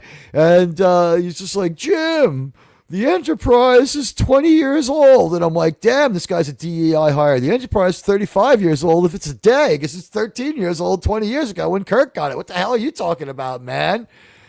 Maybe some they research. Meant the refit version. Flagship. It was a mistake in the script, they admitted, but it can be justified as saying it's the refit version, and it makes sense. But yeah, you don't make your top salesman manager, and you don't make your top captain and admiral. Well, what they really meant was Kirk's girlfriend was 20. Yes. In the motion picture, they cut out the scene where they're like, at the end of the extended scene where they're like, and you found a way to get the Enterprise back. He's like, and I mean to keep her. And like in the extended scene, Gene's like, keep going. And like the line is, And somewhere out there, there's a college freshman who will be my wife in 10 years. And they're like, that's true for you and William Shatner. Yes, Jim, yes. Star Trek 6 is a good movie. It makes a lot of sense. It's logical. It's got the Klingons doing, Klingon stuff. Captain Kirk being based and angry and istophobic and not liking the Klingons and the let them die stuff. That was some pretty good, heavy shit. Klingons, and I've never forgiven them either. So, like Tellarites aren't all Klingons guilty of something. Aren't they all guilty of something? Those lousy Klingons. And welcome everybody. Please hit the like and follow if you haven't. And you know what? If we get to 30, it would be great. I haven't checked in a while. I've been actually good at looking at the screen for our pals over on Bumble. Oh my God, 26. We only need 4 more. If we hit 30, I will bet you guys a bonus show that by Friday the show goes to 700 views. What do you guys think? Every time we get 30, it hits 500 to 700 views, doesn't it? So I'm gonna be optimistic and say 700. Usually, yeah. Isn't it? When we hit 30 likes on Mondays and Tuesdays, the show gets like 100 to 200 views per day. In fact, in a lot of weeks when we can hit 30 likes, the show does its biggest day on Monday. How many Mondays have I messaged you guys to look at the show view count, and then at 10 in the morning, and it's spiked up like 80 views, and then like 10 at night I'm like, look again, and it's like all of a sudden it's spiked up like 200 more. Like, we've had some crazy Mondays. So all the people who come through later, we really appreciate you. And man, when I see the analytical hang on time for that, especially when I have time to chapter the show, thank you, sirs and madams. But I guess so that we can get this one done in 3.5 or less, high points and low points of Star Trek 6, most memorable moment. For me, I'm going to say forced mind copulation where Spock SAs Valeris on the bridge. Couldn't have done that with his own daughter. It's a good thing we wrote Robin Curtis into a new character and then just moved on from that whole meta. Yeah. I think if it was his daughter, it would have added more weight to it. He wouldn't. You could have seen Spock resistant to having to do it, and just Kirk pushing the fact, and then him just forcing himself to pull the information out of her. Hello, David Jones. Is that critically thinking and drinking? Yes, it is. I'll look for your critically thinking and drinking is our pal. He's a great ex-dude. Yeah. Meta my ass. I have been accused of using the word incorrectly in the past. What can I tell you? One of the high points for me in the movie was the use of "Don't wait for the translation," which was very Cold War. Anyone that it's almost a direct quote from the Cuban Missile Crisis. Yeah, the whole Khrushchev thing. I know another fleet did not really care for this movie because they thought it was too political, or too politics. Well, I won't speak. It's only a professional Star Trek criticism, and that's not an insane thing to say. It's not off the charts. It's not like saying what was the one controversial thing? Blade Runner is a comedy that people used to say to annoy some YouTuber who was hung up on the movie. Blade Runner is actually a comedy or a documentary. I thought this was politics done well, and it was. It was very removed. I thought it was removed from the Cold War, but again, I saw this movie in the 90s after the Cold War was over. I mean, everybody's still kind of. We had officially won for the last 10 years of the Cold War anyway. Like, when this movie came out during the last moments of the Cold War, it's like the Russian bear's been on the ropes for 5 years, Jim, and they blow up Praxis. I mean, Chernobyl. Yeah, it was a decent enough allegory. I don't current events into all this and that when it came out. I'm like, well, if it survived. Which that's the difference. New Trek stuff is also current events, but none of it survives 1 year after it's released. If it hasn't already been passed up and killed in cringe by the time it airs, where this movie still lives. And right, it's still torn from the lives. headline. Star Wars, Star Yeah. Trek is a lot different from. There was a long-lasting political situation. Star Trek. Yeah, so I thought this was well done. I would disagree with other assessments of this, which they are allowed to have their own. I just disagree. I think that this movie is much stronger than some would give it credit for. And I didn't grow up in the Cold War, so maybe I have a different view on it. But Who said it? Was that's it what it's talking about? Let me guess. Captain Jilly? Was this one of No, Scotty no, R37? No? Who was it? No. Well, off stage, backstage, but we'll. I think I know who you mean. Yeah. So someone we know who we definitely don't want to have pissed off. Yes. Yeah. Guys, Yeah. check out the Critical Dry one on X. It was nice. It's nice to have him here in our chat. What's And going on? I just love the Klingons with Kang, right? And all of the Shakespeare stuff. I thought that was. Some people think he was too comedic or too villain, comic book villain. I don't. I had fun with it the whole time. So, yeah, I don't know. What do you guys think about Kang and the Shakespeare? He's great. Yeah. Very Right. dramatic, very over the top in a good way. Yeah. I thought he was symbolizing the old romantic warrior that is past the last war and he can't quite get past it. Almost Patton-like in a way. Wouldn't you say, Admiral? I would agree. Yeah, that's why he had a Patton-like quality. I would also say that the quoting of the Shakespeare in his moments of fury there where he's freaking out, it shouldn't have worked, but it did. The delivery was that good, like Plummer was that good, and that until you've heard it in the original Klingon is one of my become a lines. standard retest line by all Star Trek YouTubers have said that about everything, right? Yeah.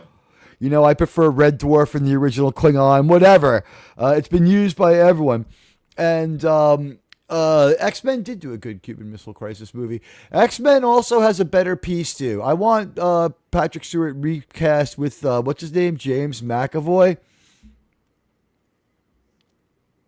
Except the first 6 TOS based on theatrical movies and 768574 Unification is canon. The Star Trek TNG movies and Kelvin era movies are absolute crap. See, I think that the TNG movies are pretty bad. Like, they get worse every one. Like, one is what happens is it's bad. Like worse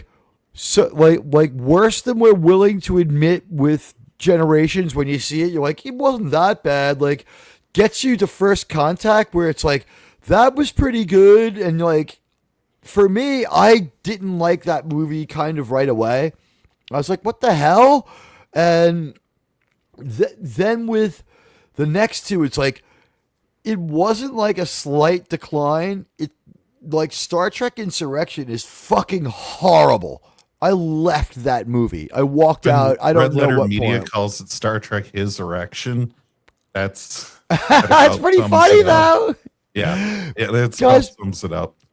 By the way, since we're peeking here a little bit in concurrence, if you haven't turned on your notifications on this channel, do me a favor, please do so. You're only going to get but 3 or 4 a week tops. I don't break the speed limit on YouTube with those. And also, YouTube just does not like telling people I'm live and has not done so in a long time.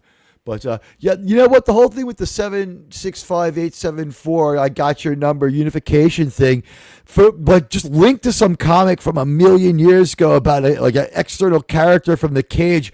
How fucking weird! But it was pretty good. Looking up to the Critically Thinking and Drinking Experience, where I do my recap and we'll layer it on the X post later tonight. This is awesome. Oh, thank you.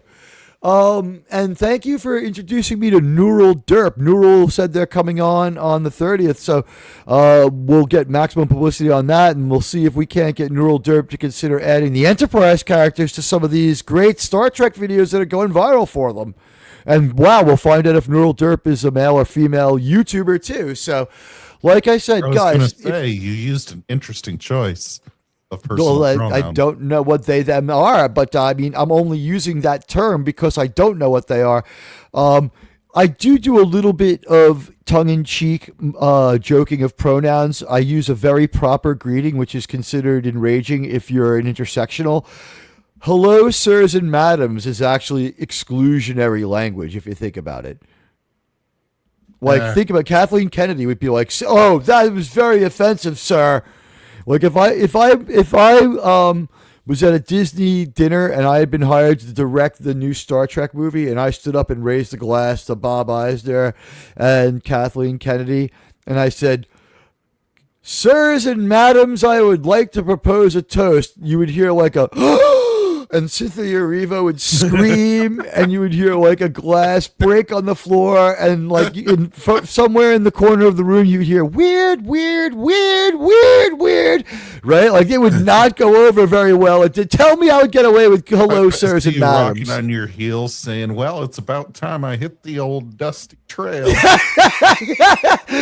Yeah, like a couple after all that happens, then there's like a couple of minutes where everyone's just frozen, looking at each other with locked eyes, and you they don't hear say the ladies and crickets. gentlemen, boys and girls anymore to open the park, which they used to. I think the best thing is, ladies and gentlemen and children of all ages, because that's what it's supposed to be, right? The timeless part of your heart that keeps, like, I feel very bad for anybody of any age who doesn't have that 12-year-old in their heart, and that's why that Twilight Zone segment is still good, is so good. The kick the can segment of the movie. That's why, and that's the only original story in that whole thing. And I wish we got more movies like that. Like the last time we got anything with a bunch of different directors was Grindhouse, and like no one ever wants to see Robert Rodriguez make another movie again or TV show after Book of Blob of Fat. I also, by the way, Sean, I have bad news for Doomcock. Tell him that I have found out, unless his spies know differently. I read in Bounding into Bullshit that there will what? Bibbs is a reliable source of 100% straight up bullshit. It's the New York Post of Star Trek. I don't know what you're talking about, sirs and madams. I mean, sirs, madams, they, thems, and others. Where's this tangent going again?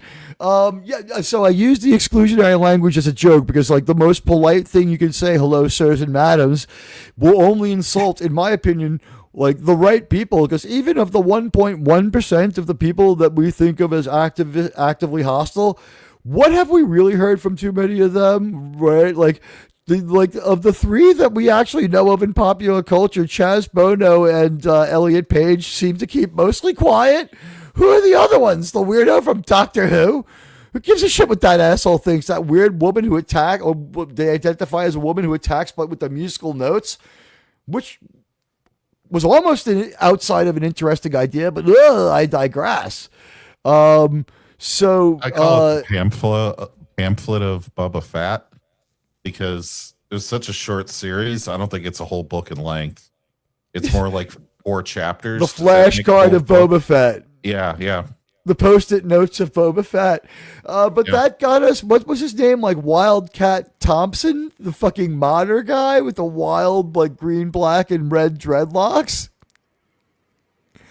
Book of Boba Fett was the end for Disney, but let's talk a minute about, I guess our Star Trek 6 conversation simply is, we'll do a whole show on it one day. It is a high-quality movie. General Chang is a pretty gosh darn good villain, and we started a poll at the beginning of this about who the best villain was, and we'll let our chat continue to vote on it, but let's check in on that poll. I haven't checked at all. This poll has been live since before the show and got screen capped and sent out there, I think by Grumpy Old Dude. Thank you, by the way. And it is, who is your favorite TOS movie villain? Khan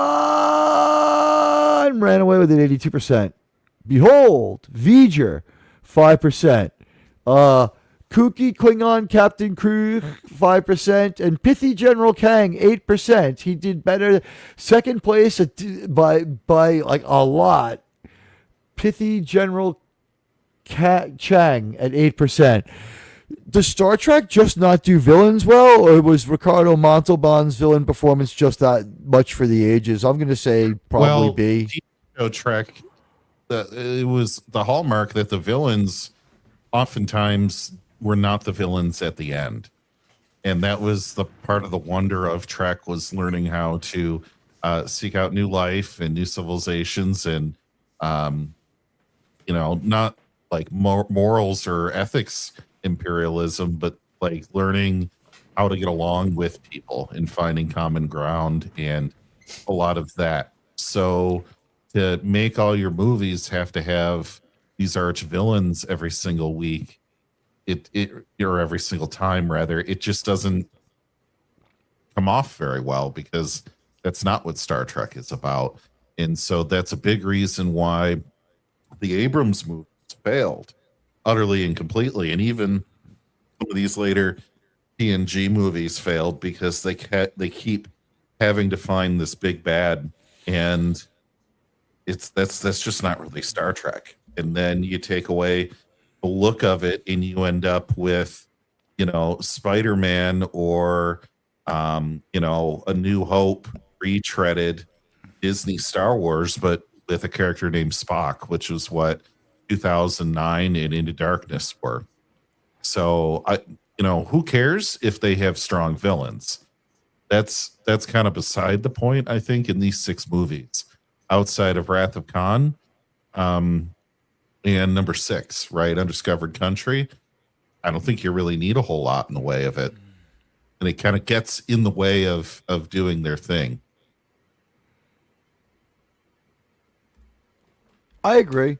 I would say, looking back on this journey, the repairs on the way were fantastic. The characters, they don't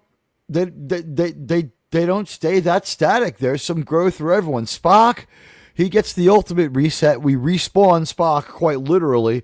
Kirk, he grows, he gains a family, loses a family. I was on another podcast, another stream rather, and the host was Trev Retro. He's pretty cool, and they got one thing wrong. They got that Amanda Grayson was played by June Lockhart. It's some lady named Joan Wyatt. But the thing that they said, I don't know, I didn't check it out, was allegedly Bibi Bash, who plays Carol Marcus, is the mother of Samantha Mathis. Is that true? Oh, I don't know. I don't know. If so, I'm very sorry for Samantha Mathis, because that would mean that like her mother died when she was like 15 years old or younger, right? Because Bibi Bash is not in Star Trek 3 because she has health problems and she's just gone. I don't think she lives much longer. I couldn't tell you. Well, I mean, think about how much sense it would have made to have her be in the movie, as and be and at least be at the Starbase segment of the movie, or be on the Genesis planet as someone else that Kirk has to struggle to try to save. As it is, we're down to just David, and of course Merrick Buttrick is ill, and he has to get out of his Star Trek. They only killed David because Merrick Buttrick was ill, and they needed to switch his contract to TV to get him some more money. They wanted to get him as much money. Was he sick during the filming of 3? He wasn't sick yet, but he was diagnosed. But he wasn't symptomatic yet. I don't know. Jerm, what do you know? He was diagnosed, I believe, a year and a half before this movie came out. So they knew the entire time that he knew going in that he was going to start deteriorating pretty quickly. And that's why he looks like a druggie in Symbiosis, because he's all messed up from. Yeah, you could tell he was not doing well. AZT. It was probably the we don't know. I mean, this is decades ago now, but like a lot of the speculation around the early medications was that it was worse than just like going it alone. Yeah. And a few people who went it alone did last longer. Now, in any population, there's outliers and stuff, but I think the fact that they no longer use any of those medications says it all, right? Well, yeah, AZT was a cancer med, wasn't it? I think so. I know that like at one point, like when we got into the point where it had been in the public mind for a few years, and we don't hear about this one before 1985, people. TV doesn't address it. Nothing. No one knows anything. He's got that one. Okay. Yeah, he has. Yeah, he had AIDS. And people were calling it the all sorts of pejoratives that I can't use, and like it didn't get like really fully researched for a while because it just comes out of nowhere. It was really weird and isolated, and medical science being what it was, I don't know. So without getting into the whole controversy, Merrick Buttrick had AIDS. Merrick Buttrick,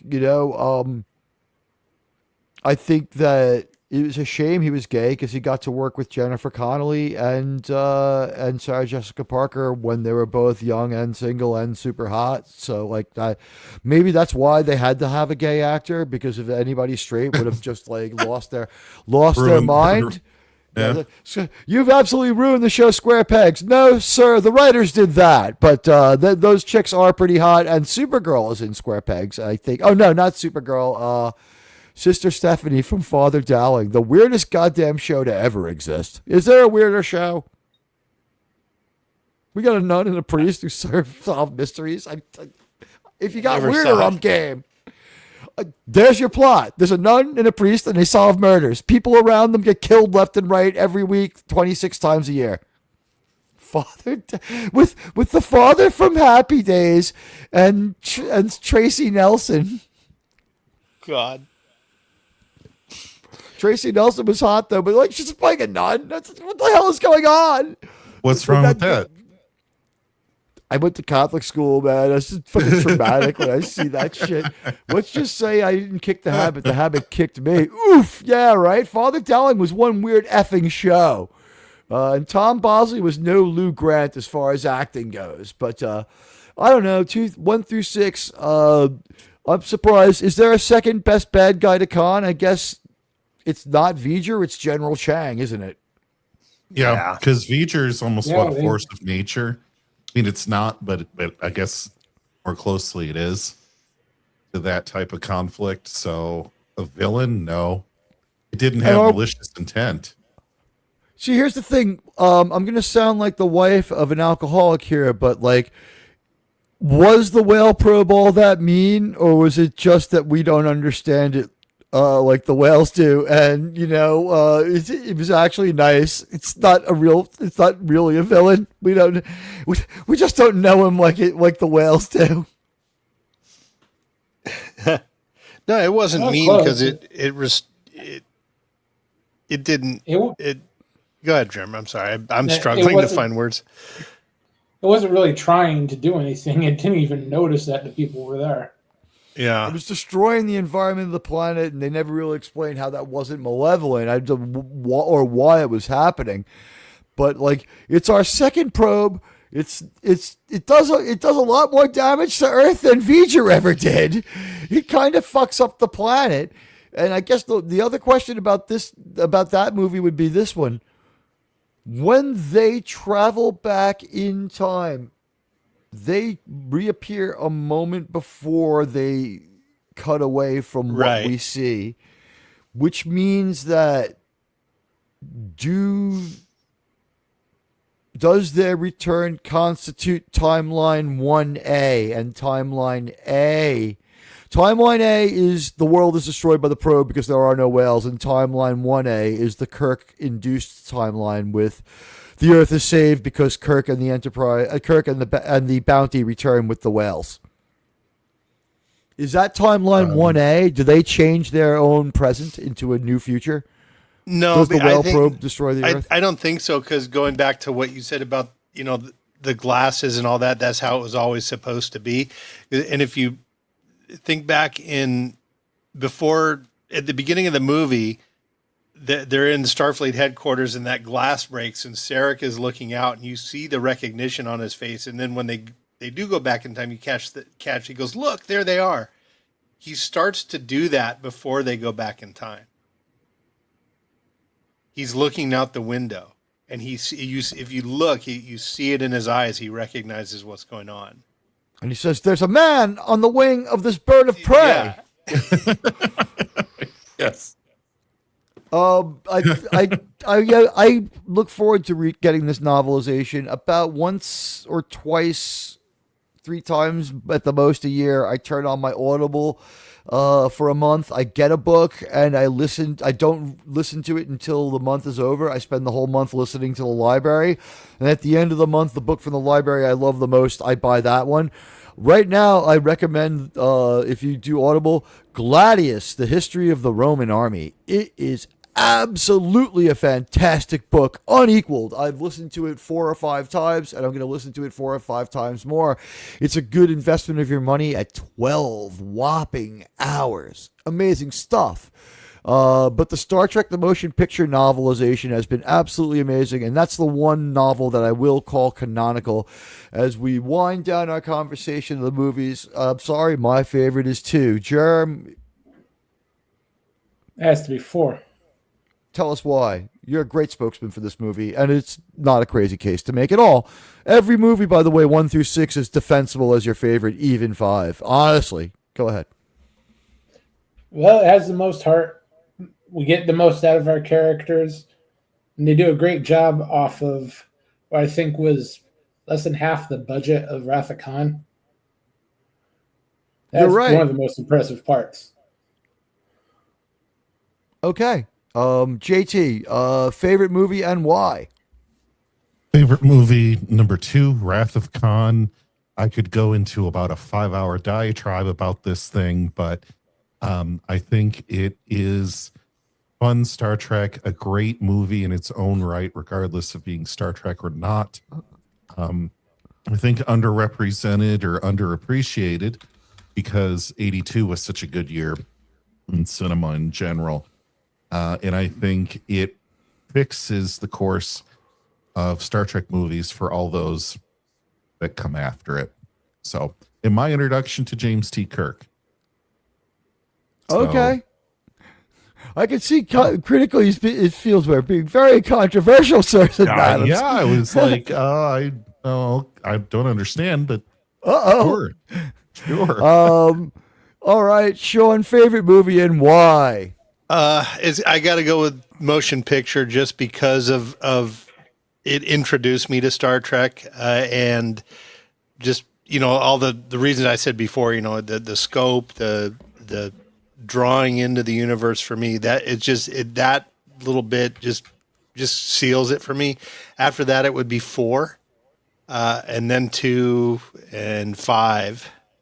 5 just because we get the best moments between the 3 main guys, and but yeah, 4 is a close second because it utilizes the entire crew.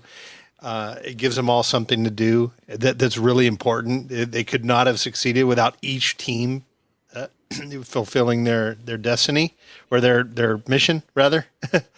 And so there you go. And I need to drop. I would stay to the very end, but my head is pounding suddenly. Oh God! I need to go. Yeah, go lay down. Take some aspirin. They work. I think you have to swallow I'll listen them. offline. Oh, look, RTNZ's still there. Hey, RTNZ, you made it back. We trucked on through. Yeah, we're in the home stretch, but thank you. You've been a trooper. I'm sorry, guys. Next week we're at 9. Really quick before you go, TNG next week movies, right? Oh yeah, we'll do the bad. Yeah, we'll be. That'll be a fun show because we're gonna rant. The question is, do we then do the Kelvin movies, the good, the bad, and the ugly? I think there might be that has a chance of being one of our greatest streams, though, because it'll just be full on ranting. Tony was here a moment before. I forgot to greet him. Oh, I didn't catch it. I've been with my hand in my head. My head in my hands, closing my eyes. You go take some aspirin. Like I said, don't put them on your forehead though. You have to swallow them. I just found that out. People said they work, and I'm like, I just took some. I chew it.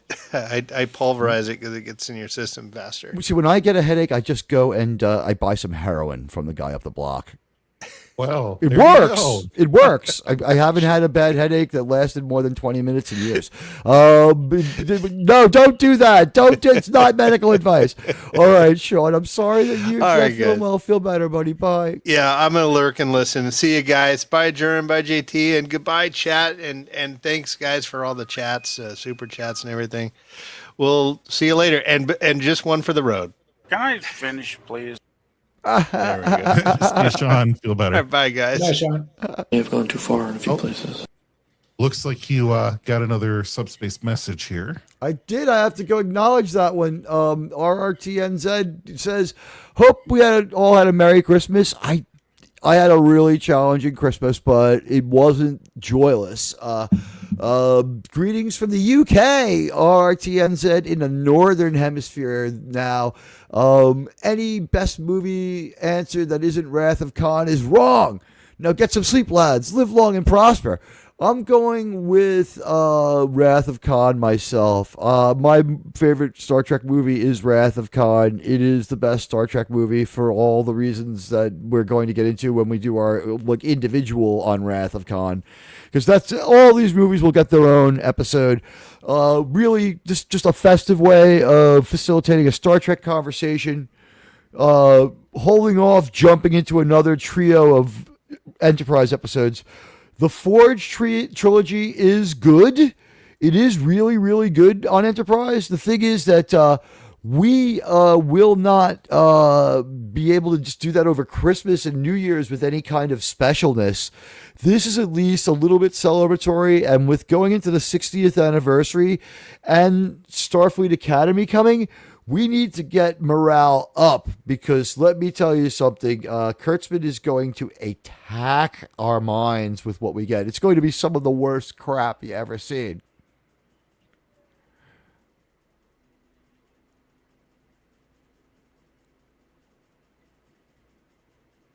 You're a great friend on X. I'm behind on the conflict here. If there's something you have to work out, let me figure that one out later. Let's see. The Genesis trilogy of movies: Star Trek II, Wrath of Khan, Star Trek III, and Star Trek IV. My order, I guess, if I had to put them in order: 2, 1, 3, 5, 4, 6.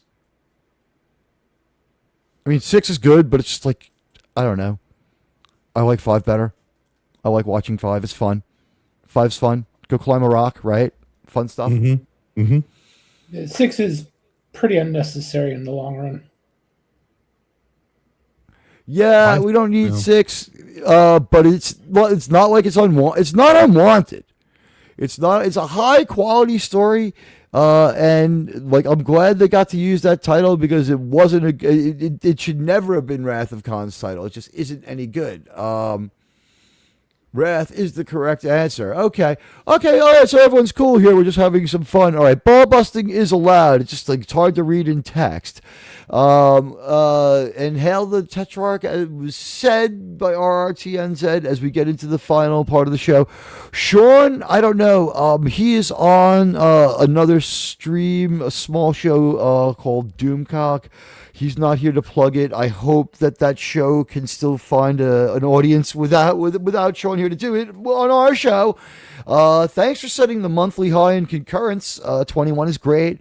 And guys, while you're here, if you could do me a favor, YouTube takes a long time, if ever, to tell people I'm live. So like the underlying theme that's going to get messaged is please turn on the notification bells. I won't break the speed limit. There'll never be more than like 3 a week.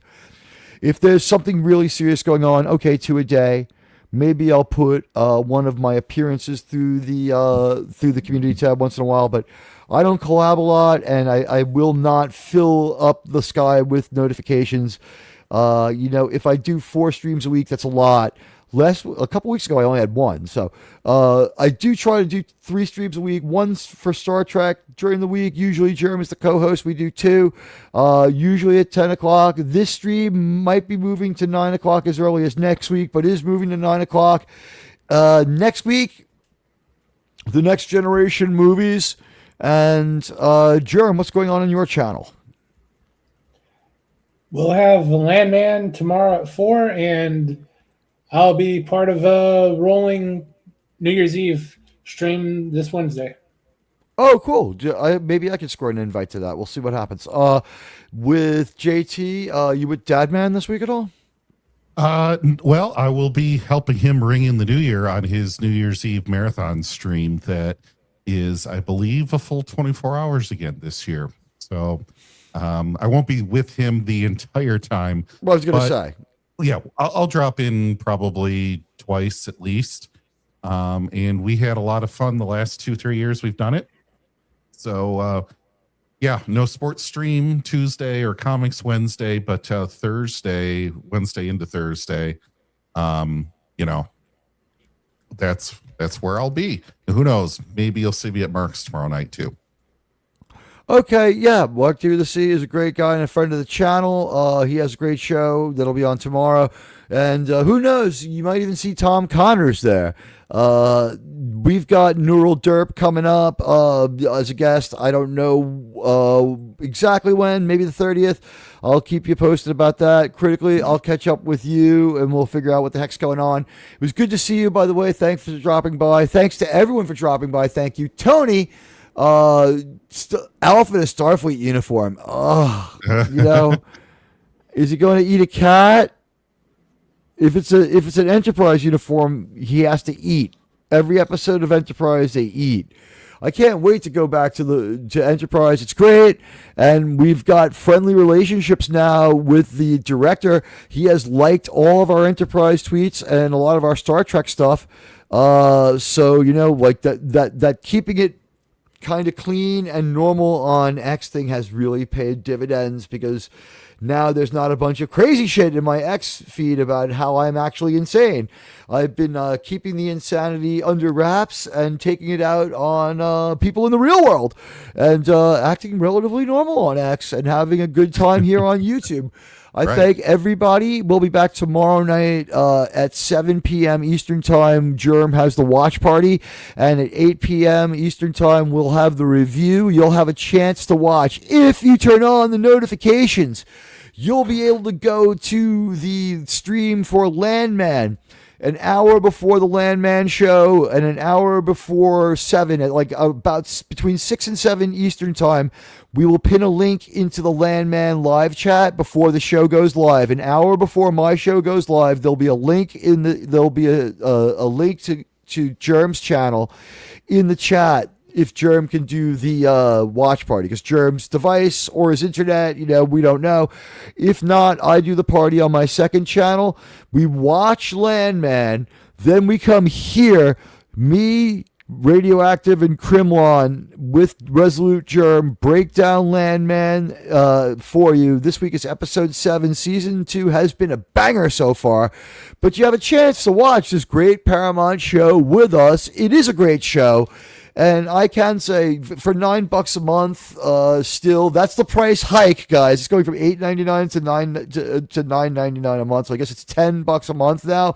Oh, sirs and madams, like 1/3 of Disney. I watch some Paramount Plus. Every Star Trek show is on there, and they have some good shows. I kind of recommend it.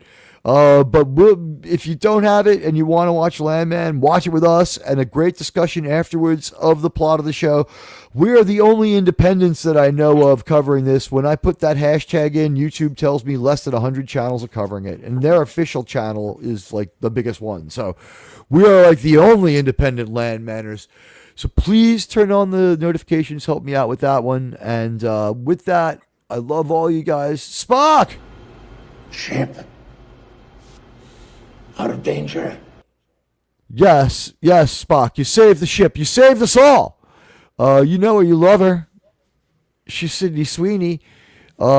She's got a few things to say. Anyone see that this is wrong? Tuvok, Tim Russ is wrong. I wish that you had continued to serve on the Voyager. Just one more reason to say there's the right way, the wrong way, and the insane way, like they do it on Star Trek Voyager. What are you going to do? We'll be back here next week, definitely by 10, possibly as early as 9, with the Next Generation movies, when we continue the good, the bad, and the ugly with next week, the bad, the Next Generation movies. And with that, you get Bacon Spock!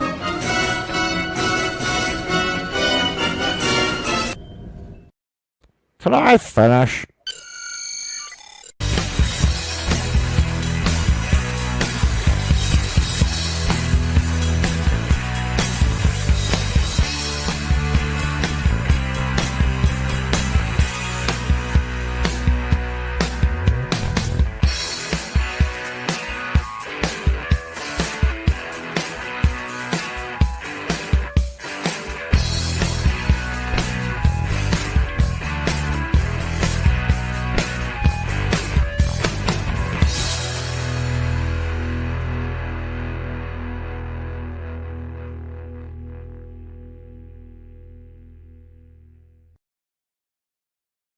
You've been an amazing audience. Thank you for your time.